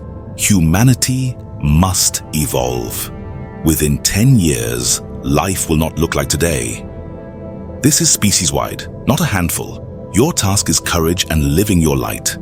Seek native teachings, sweat lodge, drumming, dance. Ritual wakes body memory. Communities will grow. 25 to 300 acres, 30 to 100 people formed by inner knowing. New tech will be love-based. Technology itself is neutral, intent matters. Inventions will surface from nowhere. Some will receive designs, others will build, others will distribute. Expect an underground market trading community to avoid suppression. Cooperative living with land is deeply rewarding. Love the land and it responds. The 60s were kindergarten, proof new paradigms could be born. The 90s globalized spirituality. Lightworkers exist everywhere. The move towards spirit leaves materialism. Body cultivation prepared you to carry spirit. Physical limits felt real because you agreed to them to relate to the unawakened. Now you will rewire the planet so others can plug back in. Heretics are simply early. Non-physical help is active. You hold a personal blueprint and a place in a global one. Awakening comes in waves to match capacity. Too much light blows fuses. Expect a nervous system and memory illness in those who fear the new energy. The key is the nervous system. It must transduce higher current into cells so the body can nourish on consciousness. Guardians gate how much energy you can handle. Your mind may demand more, but gatekeepers protect your task unless you override highest will. Clearing inner caverns of fear and past pain, this life or others, sets capacity. Some have walked this for decades and mapped the frequency for newcomers. Harmony is mandatory, or you replay Atlantis. Many will work with spirit to broadcast frequency and explain the shift. Prime Creator's rays hit here first. Many energies gather to learn. A split accelerates. Some choose high-frequency light, others choose fear, control, and confusion. Many will label you dark because you represent change. People cling to stability. Practice patience and compassion. Sometimes you must allow others to learn the hard way. Souls move life to process data. One day you will hold your soul like a crystal and read its facets. Then connect to greater intelligences of which it is a part. We are stretching you on purpose. Productive confusion fuels curiosity and new identity. All is frequency. Your evolution is rapid. In 10 to 20 years, you move from dense form to beings of light. Every act, even eating pizza, fits the whole. Like the Karate Kid, small tasks build the skill you cannot yet see. Watch when personal will usurps divine will. Use common sense. Check your body, eyes clear or dull, posture steady or fidgeting. If the current is too much, unplug the appliance and rest. Sleep long if needed. In sleep, you are recharged and taught. Bridges between realities will open and memories will carry over. Earth is a restaurant that serves one dish: physical bodies. You work within that menu while bringing new recipes. Earth was sealed long ago and went off track. Many forgot their mission each lifetime. Some ascended, others demanded quarantine end. That time is now. Help arrives, but the design requires self-motivation. You incarnated to empower by example, broadcasting new pathways. Encouragement helps, but you must claim who you are. The species must relearn death. In this cycle, you need not die. You can alter vibration and take the body by rearranging its structure. Many have ascended before and returned to demonstrate. Goal: ascend to cities of light, dwell in adjacent realities, assist Earth's transition, then likely move on to new assignments. Ascension becomes the planet's departure norm. You will prove the body is conscious orchestration and fully malleable. Avatars and masters seeded the world grid with teaching tools. Non-3D artifacts, the language of light. Geometric implants trigger knowing and allow direct transmission. Choice is required. A hierarchy of loving intelligence oversees this leap. 144,000 masters infuse the grid, each with a seal. You begin with 12 forms your body can hold. Later, the full 144,000 can infuse. This mutation moves you to new experience. When you call to higher mind in love, implants begin. Pyramids, unity of consciousness, ground to cosmos energy, spheres, spirals, parallel lines, cubes, and the Merkaba. The five-sided figure of the unlimited human, the flyer. Many start with the circle, God form, unity. Some are linked to pyramids still hidden in jungles and earth. Those who truly commit to being unlimited can call the Merkaba and travel while embodied. Forms arrive as life choices open access. Over time, you will carry an alphabet of light that teaches from within. Dreams of geometry are signs. Some shapes have no names. Known shapes may morph beyond present translation. The spiral is foundational. It is a bridge coded with instruction. Riding it shows the journey within and without is non-ending. You will learn to split awareness in both directions and reconnect them as one spiral of truth.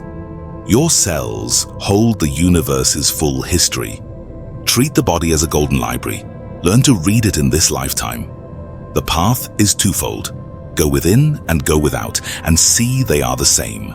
The spiral is your key. It exists across dimensions.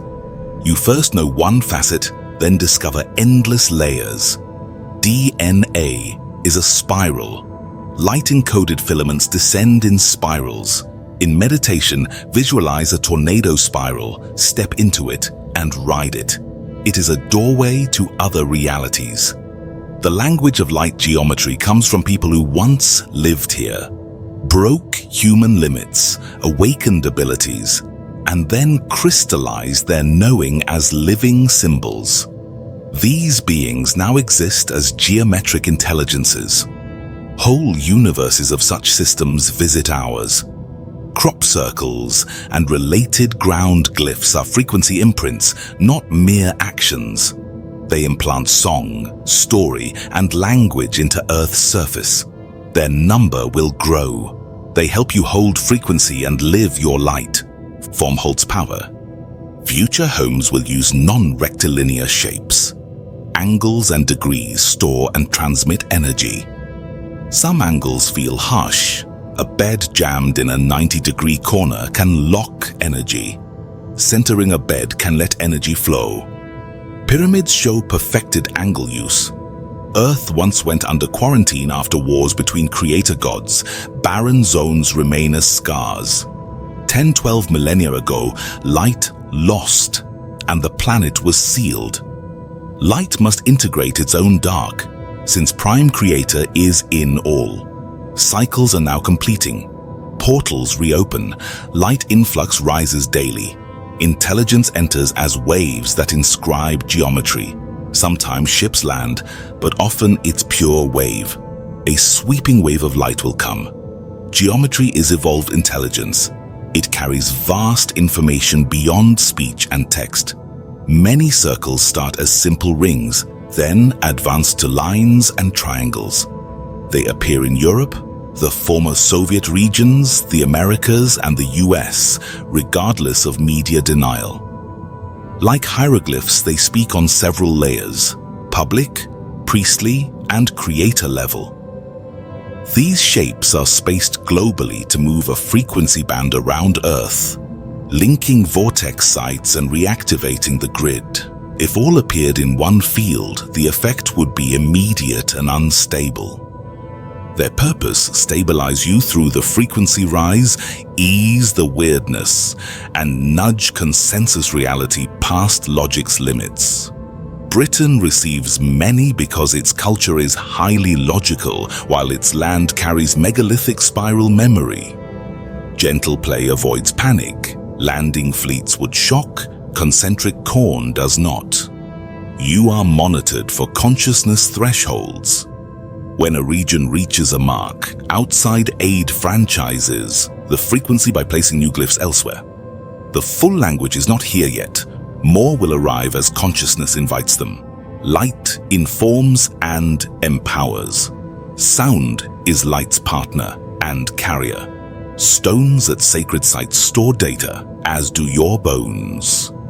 Toning and therapeutic sound unlock stored intelligence in body and earth, rearranging molecular alignments. Tibetan lineages kept masters' skulls to access their frequency via sound. Crystal skulls function as holographic computers that teach the attuned. Sound is a frequency modulator. Keepers of frequency learn to shape reality through tone. In ancient Egypt, the Ankh tuned and directed sound. Such tools require integrity and initiation. Misuse risks harm and persecution. Begin by letting sound play your body. Group toning, symphonies of consciousness, will reveal abilities you did not know you had. Practice, then daring, then mastery. Crowd acoustics show sound's ambient power. When you tone, you channel life force. Emotion lets you detect states of consciousness. Logic blocks them. Harmonics can evoke deep joy or grief and accelerate helix evolution. Sound links you to higher chakras that logic cannot access. In some realms, sound is visible form. Movement lets you trace its language. Masters like Beethoven and Mozart were coded to bring stabilizing harmonics during dark times. Now humans themselves become instruments: flute, harp, drum, while spirit plays. After harmonics, be silent. Silence lets the new frequency seep through breath and ecstasy. Intend clearly. Sound doubles on itself. Without clear aim, it can magnify chaos. With clear aim, it builds standing columnar waves. Jericho fell to such a wave. Circles, rattles, and dance build columns capable of creation or destruction. War hoops invoked non-physical forces. Many fear sound because of cellular memory of its power. Sirens are a crude misuse that hijacks attention and locks awareness. Electronic droning does similar control. Remember, your mind and intent still design your reality. Act with impeccable guidance, harmony, and light. Align with dimensional counterparts doing the same. You will form bridges of light, open portals, and hold filaments as pillars. Those called to work with sound will mature fast and be asked to represent gatherings, shift collective frequency, and help the world remember its song. The planet is asking each person to balance the self. The self is a composite of all things: your extraterrestrial aspects, multidimensional aspects, and your male and female energies. You are already whole. Let that wholeness blossom. You need your emotions, your femininity, and your masculinity to meet these times. The times are severe. You will be tested, then asked to teach others.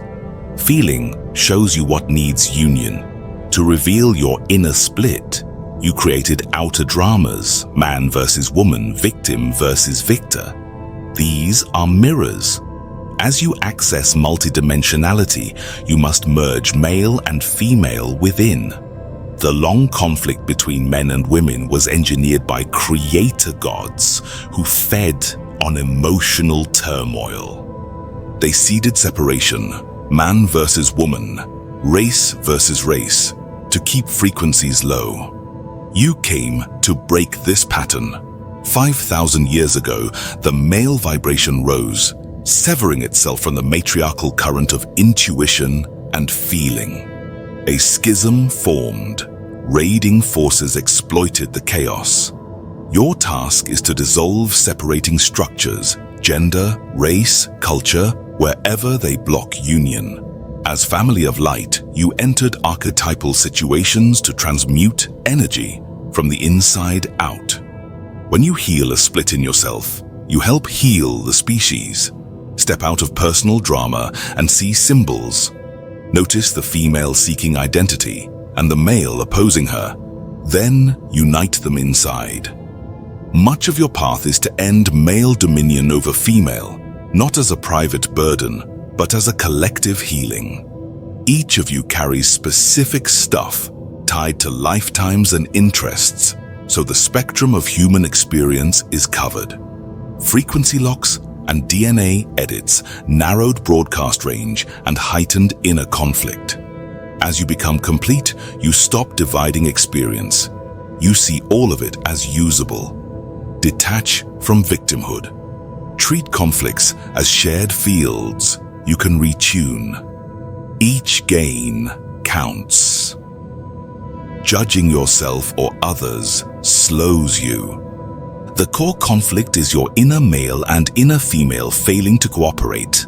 Build that cooperation and you will work better with one another and with off-world kin who are also you. Sovereignty is required. Give yourself space to act without obligation and offer others the same right. Redefine relationship as cooperative frequency blending, not ownership. Old patterns of expectation and transfer of property do not belong to the new frequency. Communicate clearly. Both sexes give power away.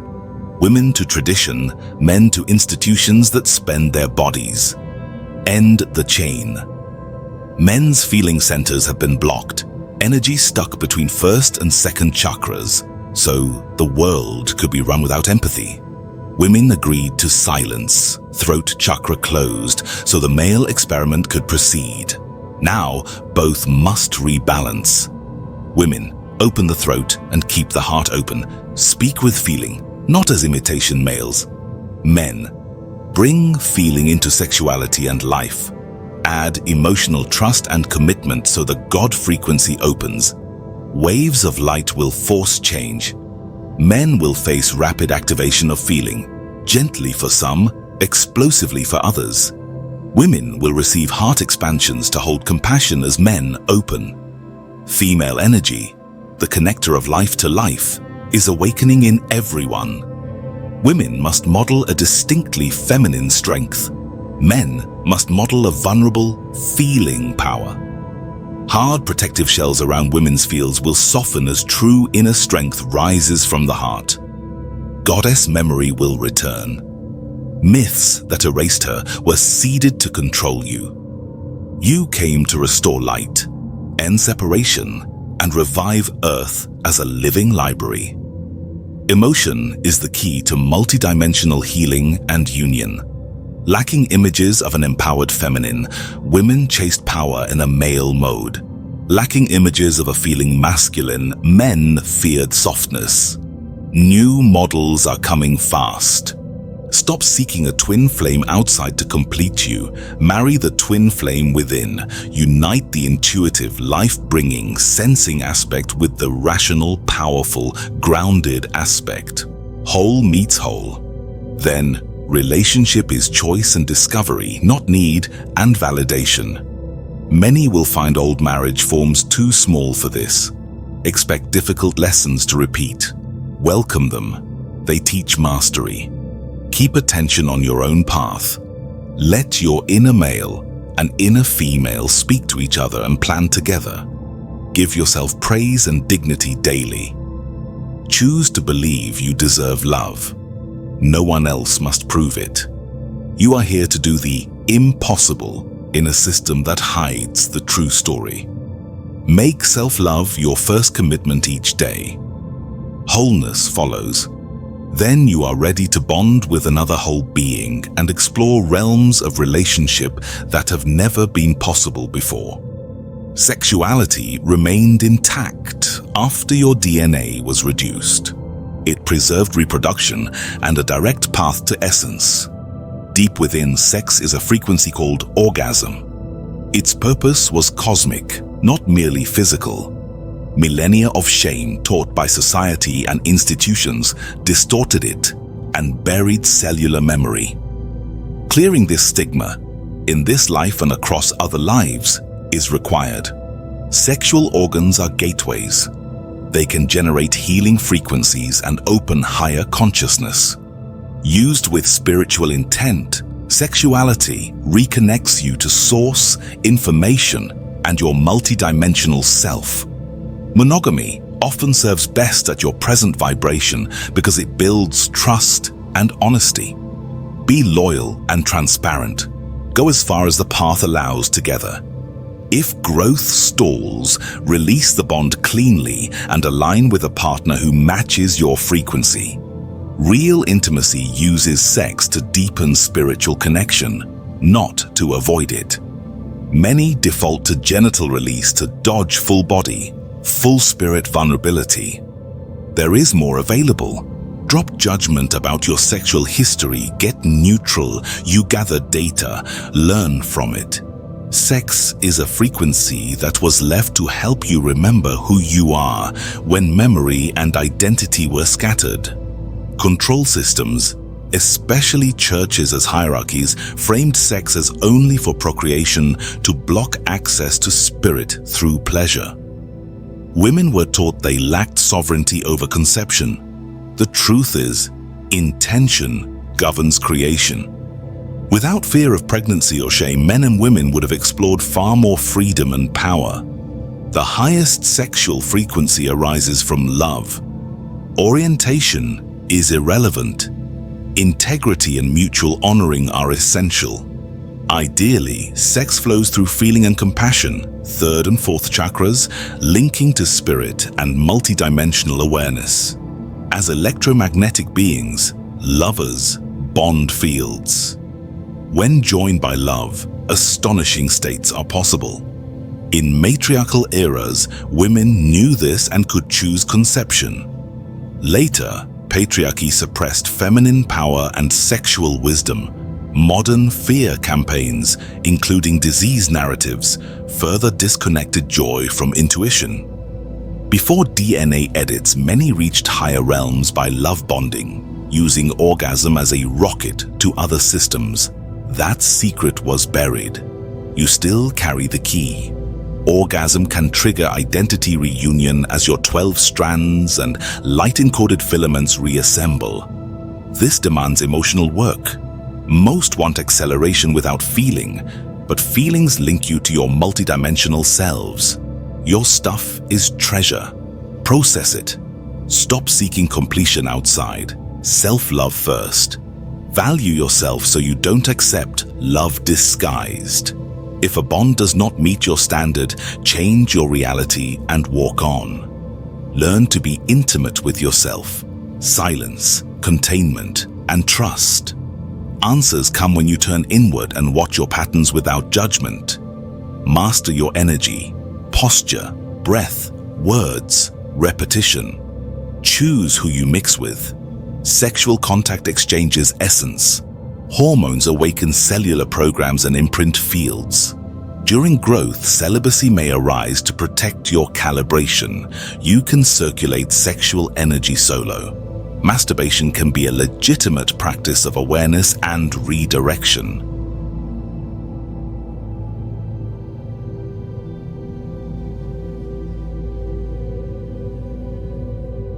Love bonding opens circuitry for true exchange. Sex without love can be pleasurable yet closed. As your nervous system upgrades, it can conduct higher ecstatic current, enabling deeper orgasm and physical realignment. Voltage matters. You will not merge well with mismatched fields. Constant adaptation is exhausting and lowers your ceiling. The 60s cracked old paradigms. Now, a deeper revolution comes. Vibrational pairing. Not performance, but soul aerobics. Design the new model. Remember your many-sexed past lives without shame. On Earth, sexual vibration has always been the body's link to higher frequency. That story was hidden to maintain control. Sex can raise you out through the nervous system to higher mind. Clear the ages-old guilt to integrate identity. You were told sex is for babies and brief pleasure. You were not told it opens frequencies, memory, and body vibration. Expect sexuality to evolve. It will gain a new dimension when paired with a partner equally open to truth. If someone prefers denial or avoidance, the path will not unfold. The key remains: self-love, emotional honesty, clear intent, energetic discernment, and using sexuality as a conscious bridge to higher levels of consciousness. From our point of view, you all have knowledge, and you just need to activate the memory that is stored inside your being. We've noticed that some of you, from your location of experience, are out there moaning and groaning, saying, "We need help and assistance now and again." So let us suggest to you an avenue that you can definitely walk down, a formula that works. The formula is quite simple. It is for you, in the moment and every day, to consistently set out with clarity what you wish to experience. Perhaps what you want falls into a category of impossibility according to someone else's boundary or someone else's limitation. With a sense of deserving and graciousness, discover inside yourself what will bring you happiness. What makes you feel light and connected and alive? What do you desire that will bring peace on the planet as you occupy your own being? Whatever those things are, begin to want them. Call them to yourself by saying, "It is my intention that I experience a harmonious lifestyle. It is my intention to experience health and energy that lead me to creative adventures. It is my intention that I be well provided for, that shelter and food and all of the things I need to experience life be given to me in great abundance, and that I pass this great abundance on and share it with others." These are not ideas you have been trained to think of. 2 or 3 times a day, devote a small portion of your time to getting clear about what you wanna. Every day, open the energy centers in your body and above your everyday by calling the frequency of light. We call this the pillar of light. Picture a beam of light coming into your 12 chakra centers, 7 inside your body and 5 outside your body. These chakras are information centers or vortexes that, once activated, begin to spin. When they spin, they create a movement inside your body that activates the light-encoded filaments to work together, rebundle, and form the 12 evolving helixes in the body. It is very important for everyone who wishes to be in complete balance with their physical being to practice, on a regular basis, some kind of deep breathing program. This is a program in which breath is very important and oxygenation is practiced. so that oxygen is brought into the body. Another activity we recommend for those of you who wish to move into a vast acceleration of energy is spinning. Move from left to right, spinning around and focusing your vision on your thumb, counting and spinning. We recommend that you spin 33 times, at least once a day. You may build up to the 33 spins very slowly. If you are able to work up to 33 spins 3 times a day, so that you are spinning 99 times, well, we will see how long you stay on the planet, or at least in this dimension. When you complete spinning, however many times you spin, bring your palms together at chest level. Press them together, keeping your eyes open, and balance yourself with your feet a shoulder's width apart so that you feel anchored and still feel the spinning at the same time. This tremendously accelerates the spinning of the chakra systems inside your body, which tremendously accelerates the rate at which you can interpret and receive data. So, the methods to use are intention, breathing using the pillar of light, and spinning. We will add a postscript to these. As you are electronic beings who are altering your frequency at a very fast rate, we would recommend that you drink a tremendous amount of water. Fresh water, purified water, or spring water. Water acts as a conduit or conductor. It keeps your system open and flowing. There are many other things you can do. Learn to have altered state experiences and not feel out of control. Cultivate them and go into them to gather information, change probabilities, move onto the corridor of time and alter your own lives.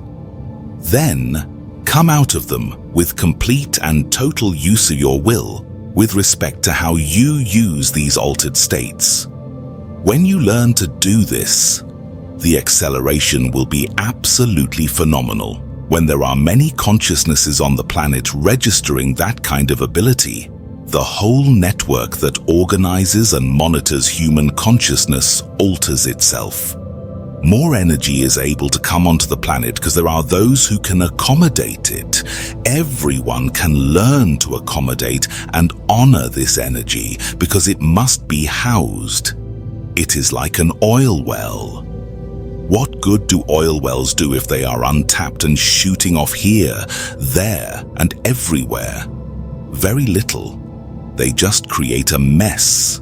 However, when you take energy gifts from Earth, such as oil wells or sources of natural gas or waterfalls, and you combine them with your will, you put together a purpose or way of directing the energy. Then a wealth occurs for those of you who direct these natural resources. The most essential aspect of this entire process of directing and housing energies is to value Earth and her experience first and foremost. You are being given an incredible natural resource at this time, and you must tap it and direct it. Then you will all become very wealthy individuals in the realms of accessibility and mastery. Many of you want to reach the higher realms and stay there, forgetting that your task is here on Earth. You must learn to stay grounded. The necessity of being grounded is something many of you do not understand. You will soon find out that if you move into greater and greater acceleration and you do not have grounds, things to connect you and pull the worlds into one, you may have difficulty with your nervous systems. When frequency changes and more light comes into the body, the typical vehicle begins to receive much more data. Sometimes you get very bored living in your world and you just want to come into data receptivity and forget about what you consider the mundane world. If you are not grounded, you will not have a way of allowing that information to enter your reality and be put to use. It could simply overload your system, or you could not be able to translate what you're getting and stay calm. You need to balance many worlds at once. How do you do this? By intention. by practice, and by decree. Grounding allows worlds to merge and allows you to access many worlds. It allows you to feel surges of energy and then to direct these surges of energy where and when you need them to become superhuman. A good way to ground yourself is to go outside and sit on the ground. So go outside and be in nature. Stand or sit next to a tree for a while. Put your chair in the sun and read a book with the sun shining on you. Or go swimming, or put your feet in water. These are the elements. They make up Earth, so you can feel them. As you evolve and your entire species moves to merge dimensions, your nervous systems must be able to translate all of this information that will change how you define your world. This is coming. In the last year, the information that you may have known for years has become much more public. Many more people who have not been interested in extraterrestrials or personal development have become either interested or at least aware of these things. They are aware that there is a growing movement and that something is changing all over the world, not just in the United States. There is a conflict of energies at this time, which you could call either a skirmish or grand battle. The battle is going to become grander still because it is a battle over whose frequency will prevail on this planet and who will own, manipulate, and train your frequency. Who are you as a frequency in disguise as a human, and what specifically is your job in this time? It is essential to know who you are and what you are doing when you are doing it. As you become interdimensional and multidimensional, and as the frequencies alter and the energies accelerate, your body goes through a drastic rapid change that the nervous system, the conveyor of information, must handle.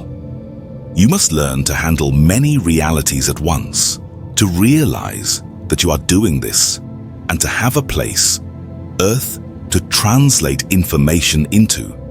You would not be here if it wasn't important for you to ground information and energy into Earth. So whenever you find yourself electrified or energized, realize that you are in an altered state. Realize also how many versions of altered states there are, and that you must instruct yourself to become a conduit, like a big pipeline. When you know you are in an altered state and are being given information, healing energy, exaltation, or upliftment, act as a pipeline.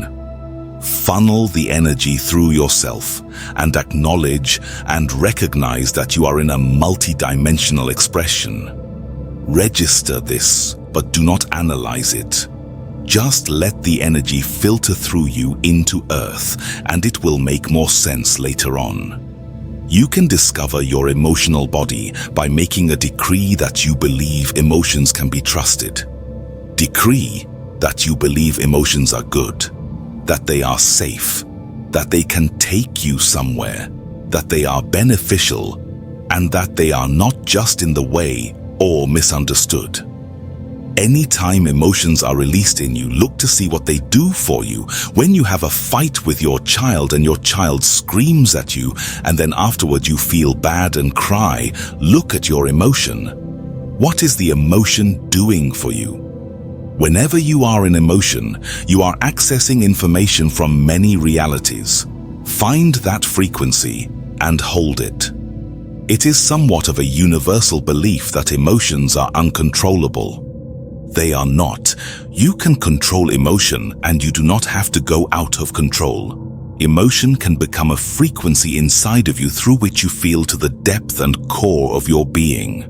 Yet, someone may look at you and not have any idea that anything is going on with you. This does not mean you are blocking.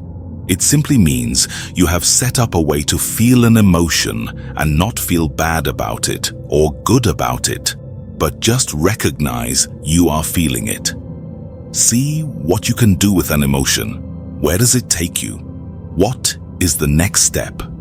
Disengage from the event that brought about the emotion. That will help some of you. Bodywork serves to bring about a release.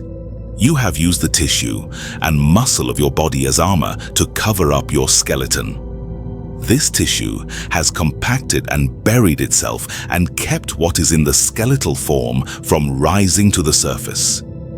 You want to access information that is within bone, for bone is where the story is held, while the blocks are held in tissue. You must go through all of these layers to get to the truth inside your body.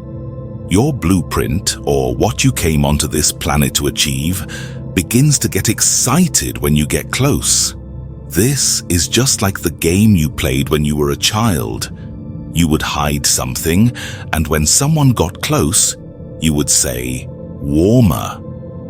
Your body gets excited as your blueprint begins to take over, and you move out of your logical mind and into experience.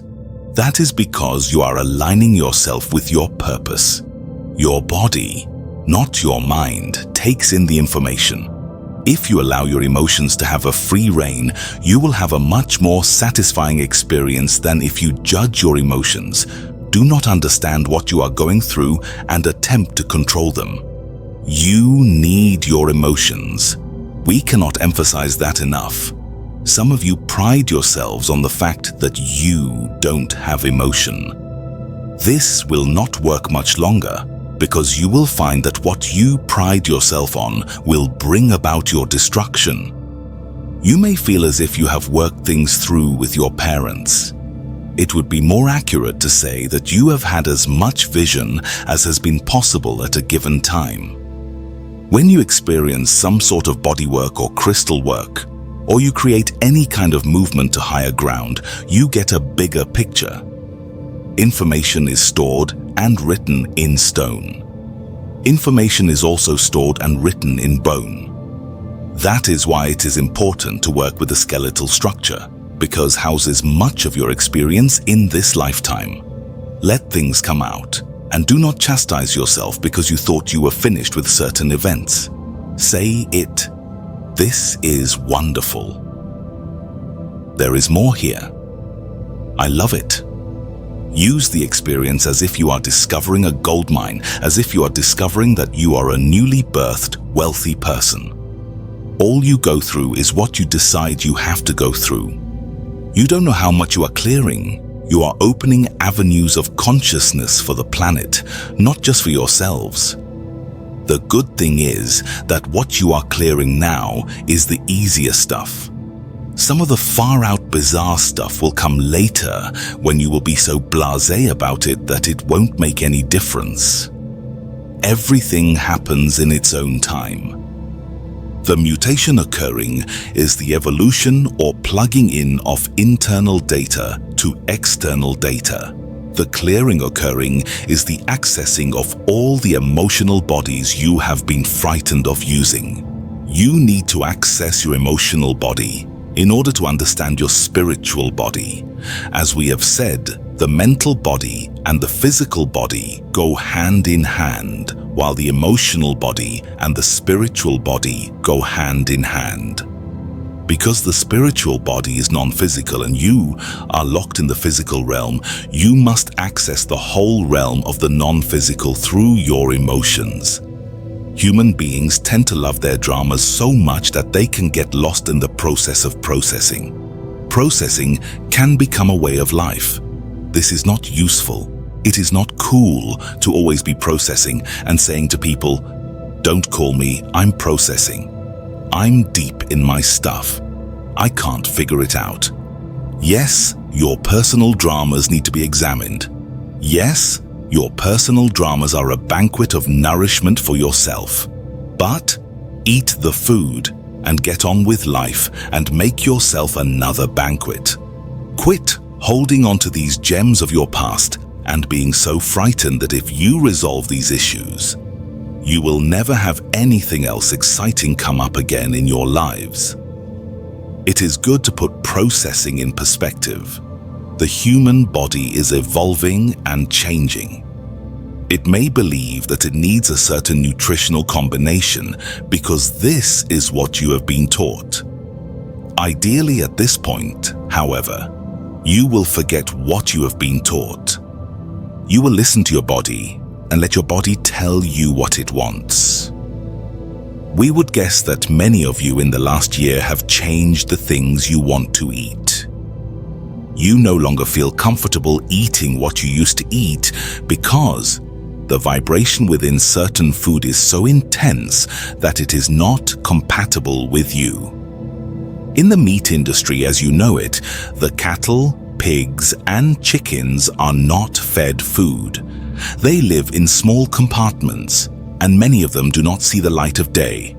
Many of them defecate on top of one another because they live in layers of small metal boxes.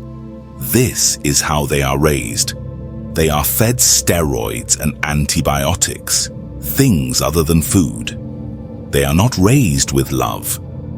When they are taken to slaughter, they are also not killed with love.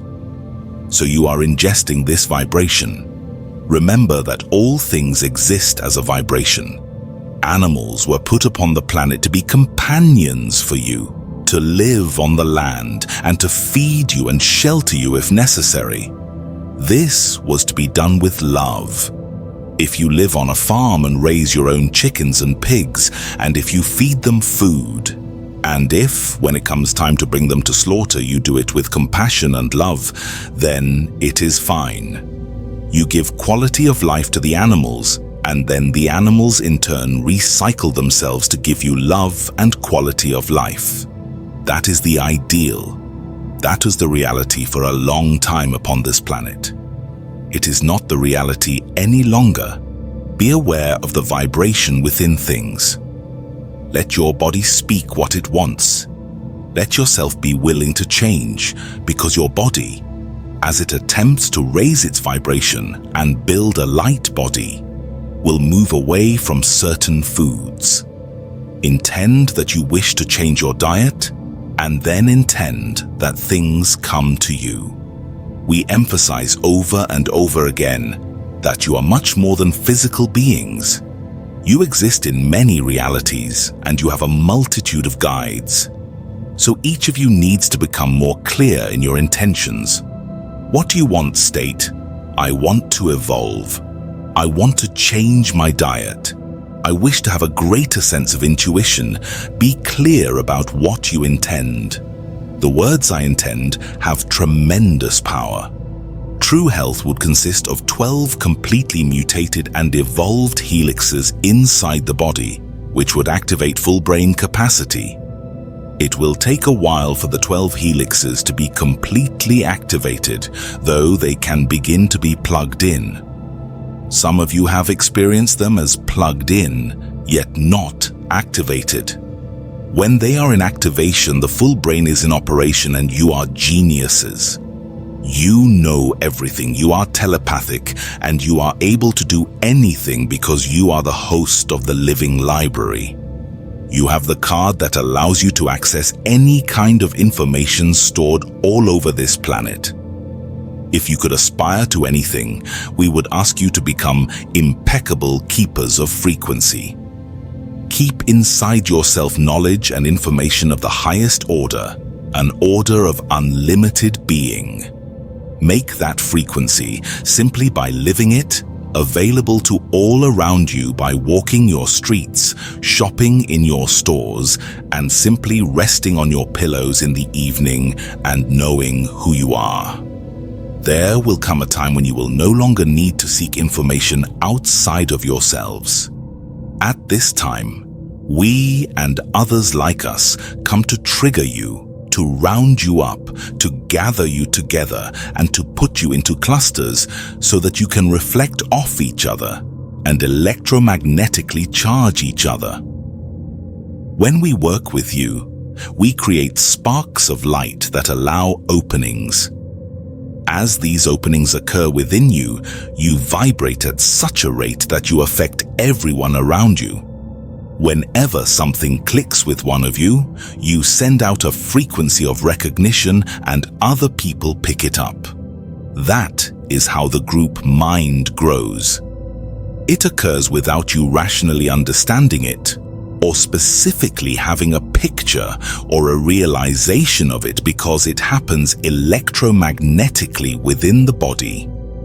You create the raising of energy according to how much you are able to handle. Individuals must trigger themselves into multidimensionality. Part of the self makes a decision and says, "All right, I wish to go into this multidimensional experience. What do I want to do?" The desire must whine first. The desire is a realization that puts you in the moment. Then you must decide what you are going to do with this desire. You might forget it tomorrow.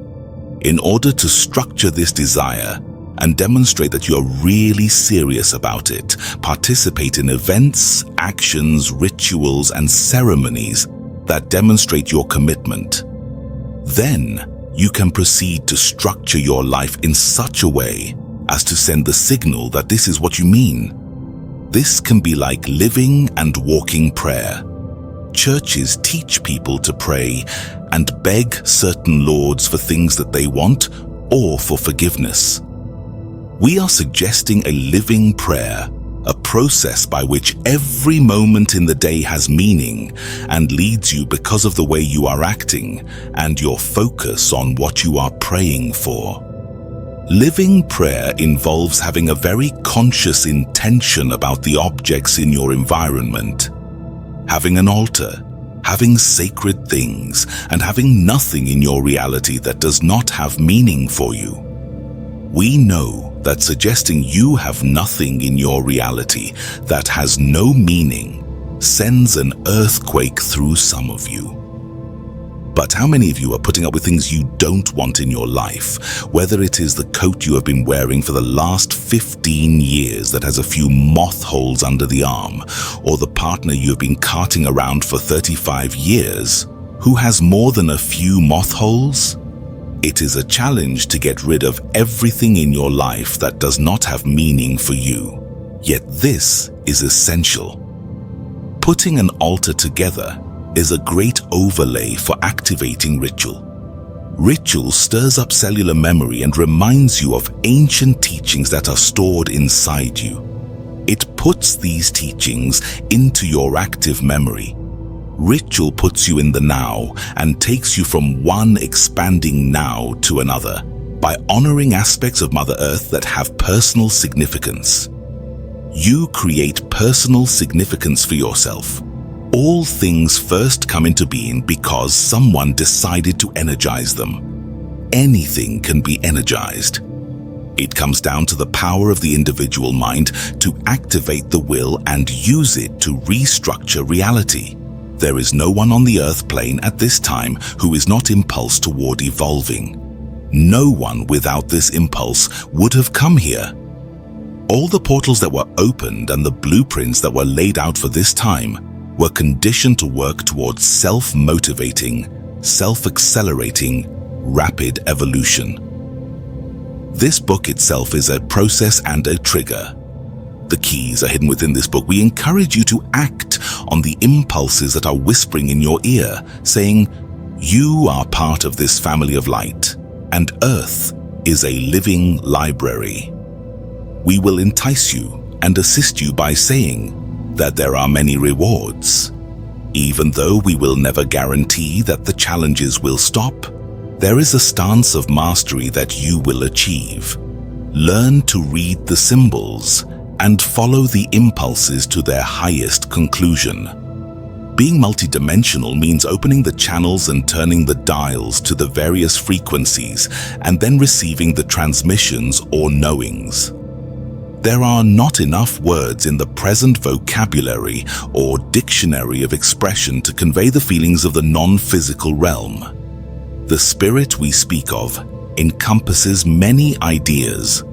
It basically refers to that which is not physical or not within third-dimensional viewing. You can liken this enticement or leap to bounding on a trampoline and going for one gigantic jump, after which you never touch the trampoline again. You bound and then go for that goal that sends you into the realm of spirit. This is not to say that you are lost or destroyed, or that your molecules are disseminated.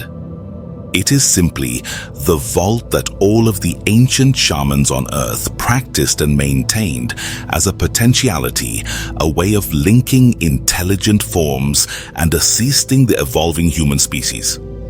Multidimensionality to us is a way of life.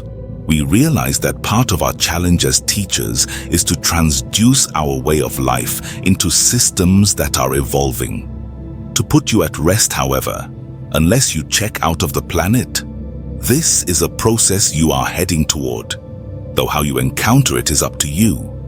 We want you to be able to go to the edge of a cliff, step off it, and stand in the air next to the cliff edge. We want you to be out there. We want you to recognize the heretic inside of you.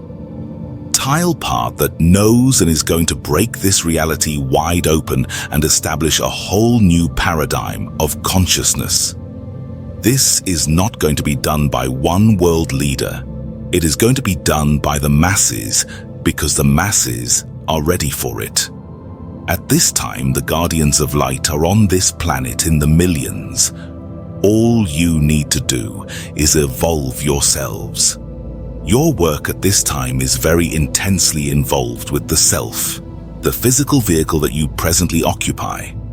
It is the self that allows you to play this game at this time. Love it, honor it, cherish it, take good care of it, speak very well of it, and intend that it perform at optimum capacity.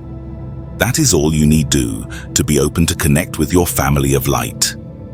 Then be prepared to find out who light has met, who light is going to introduce you to, and who light indeed are.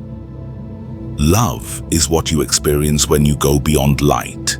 You need light, which is information, to access this love. Without the informational frequency, the love frequency is misunderstood.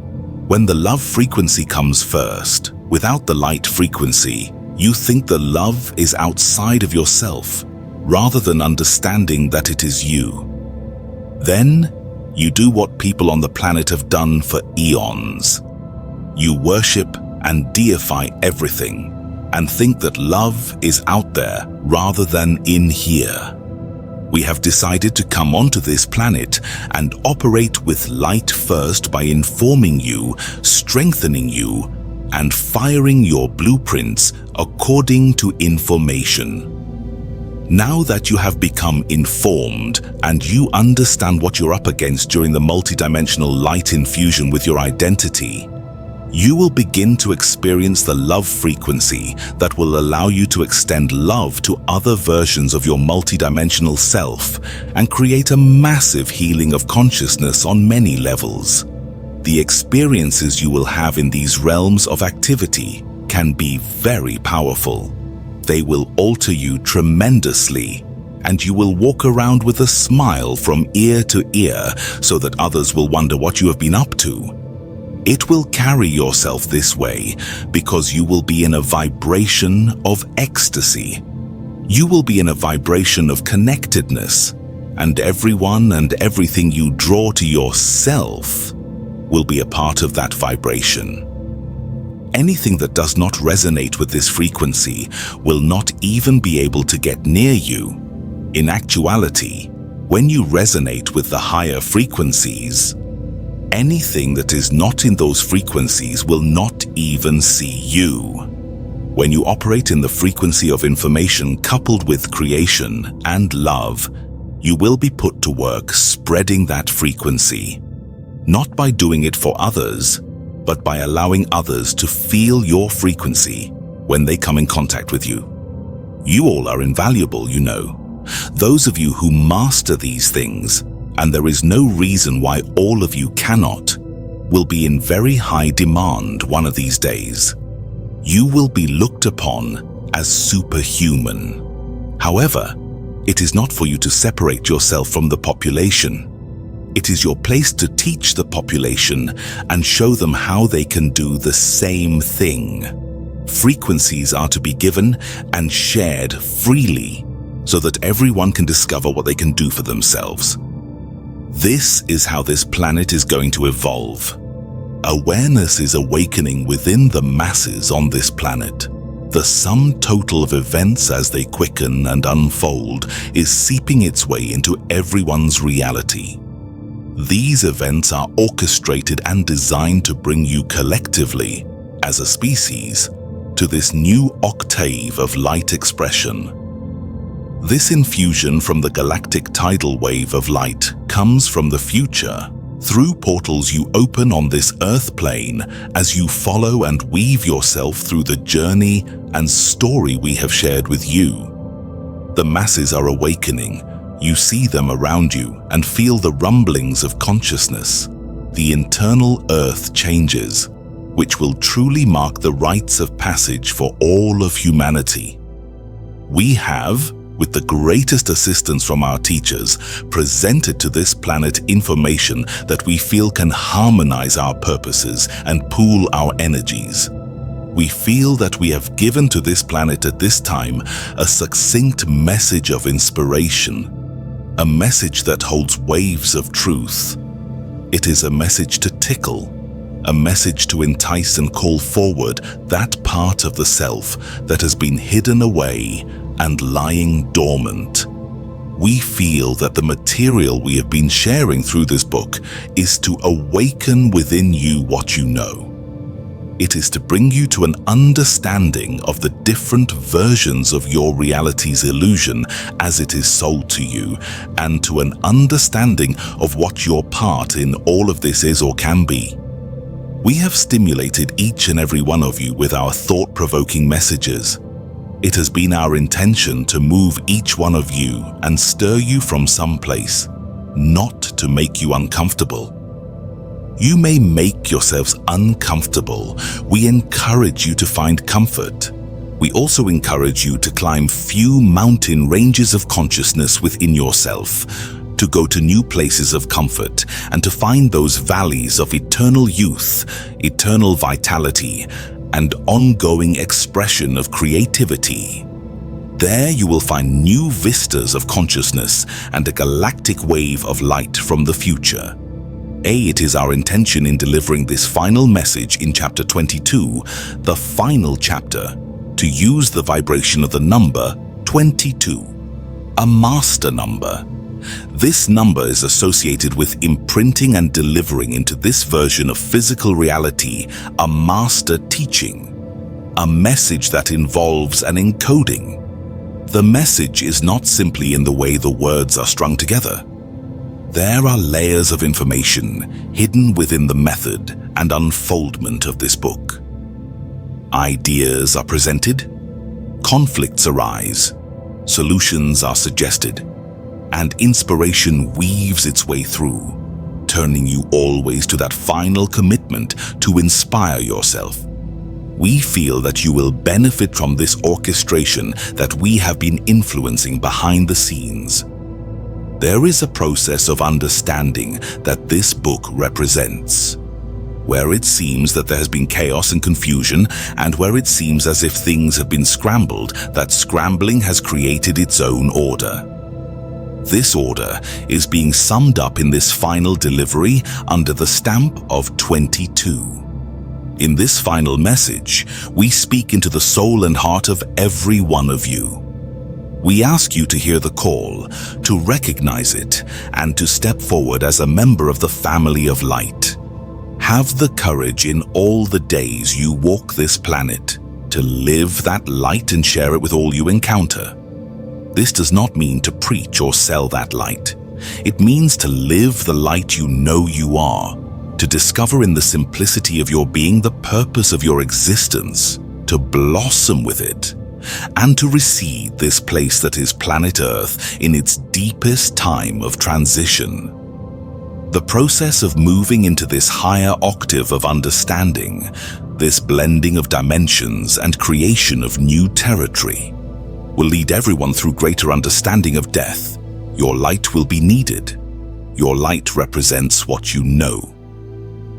This book has many ways, through designs and codes that you have been unable to recognize, to remind you in these final pages that you know everything we speak of, and that it is inside of you. It is time for you to share the discoveries and miracles of operating the physical vehicle in these times of change and transition that involve the death of the world as you know it. When there is a death, there is always a rebirth.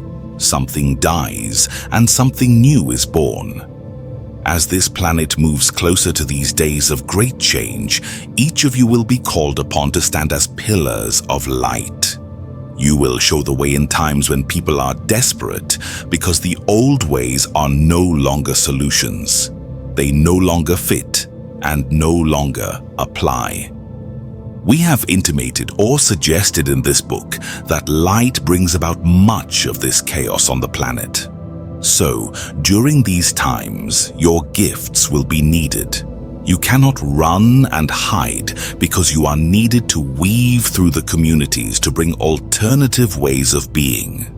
You are needed to share your belief in creating reality through your thoughts and to show others how this works by healing and creating new ideals of civilization and cooperation. As the days begin to unfold, they will reveal the ancient prophecies as they are coming alive. These ancient prophecies will be much more colorful and have their own versions of themselves as they teach this planet its greatest lessons. As you evolve, you carry what you know forward and you share it and live it. You become a greater vessel or greater expression of light. Through this process, you will find that over the next few years, you will be catapulted beyond the speed of light with what you will know. The abilities and talents and information that will come to you are simply inside of you. We will remind you that there is a galactic tidal wave of light from the future coming toward your planet, and that this intersection will be felt throughout the masses in the year 1993. It will be as if the entire planet has a unilateral raise in consciousness. This wave has to be gigantic to affect all of the masses who are locked in frequency control. It is you, the family of light, who are here in the millions making room in your bodies for this galactic tidal wave, who will allow this infusion of the first layer of the light body to be held by all of the mass. The light body is the body that holds the complete mutation of the species. It will be able to juggle realities through the shifting of consciousness by intent from one view to another, like turning the stations on a television. The light body will hold all of this encoded data and be able to translate it at will. It will communicate interdimensionally and interdimensionally. Remember, matter is simply light that is trapped. As you build your light body, you are allowing a reorganization of the molecular structure, a loosening of your grip upon a certain aspect of materialism so that your spiritual understanding can be more in tune with your day-to-day life. The building of the light body is the allowing of less trapped matter to manifest and allow light, which is freer in expression and in seeking its own source, to become who you are so that you are not so solid. As you raise your vibratory rates, you become your light body. You will see the change in your body literally. Your body will become more vital, more youthful, more nourished in its own being. And definitely the processor of a multitude of information. It will become a super being. The building of the light body involves becoming a super being. Extending the longevity of the cellular body through rejuvenation and extension of cellular life is coming back into fashion. This is part of building the light body. Body that is not so dense, that does not self-destruct, that self-generates, and that self-replenishes. That is what you are all striving for. You would be your light body, and you would feel it if your logical mind were not so worried about whether it is possible. Society is not telling you it is possible. We cannot emphasize enough to you that you must stop listening to society. This is going to be the hardest task for you to do and the biggest break for you to make. You have the societal self and the spiritual self, and you must decide which one's sacred. Which one is your source of authority? Let your intuitive self become your authority. Allow your intuitive self to be the standard bearer of your experience, which is experience no one else is going to validate. Your experience springs from the assignment that you are knowing and not necessarily remembering you are on. If you approach all that you know with the stance that there is divine order and divine purpose, without your ego aspect comprehending it all the time, you will move rapidly through realities. There will be many different ways this galactic tidal wave of light will be experienced. Definitely, it will catapult everyone into some exaggerated version of their greatest opportunity. That, of course, is each person's choice. Our final words include a thank you to all of you who recognize the light source that is a part of your identity and that moves you to read this book and follow the silent whispers that echo down the golden spirals through the corridors of your own being. We honor you, we recognize you, and we are here to assist you. We are all here as the family of light to bring that choice and that freedom to evolve back onto this planet, to bring it to this place where it will shine as a portion of the living library, a new star, a new light on the horizons of many sentient worlds. For those interested in exploring these topics further, we recommend reading 1992's Bringers of the Dawn and reviewing the sources provided in the description to deepen your understanding of esoteric knowledge. We would like to extend our sincere gratitude to our Cosmic Warriors and Galactic Explorers members for their continued support and engagement with the channel as we collectively uncover and explore hidden truths. If you enjoyed this episode, don't forget to like, share your thoughts in the comments, and subscribe to Astral Legends for more ancient myths and astral adventures. We'd also like to emphasize that all living beings have the power and strength of the Creator of all within them. May the eternal light guide your path. See you next time on the next episode.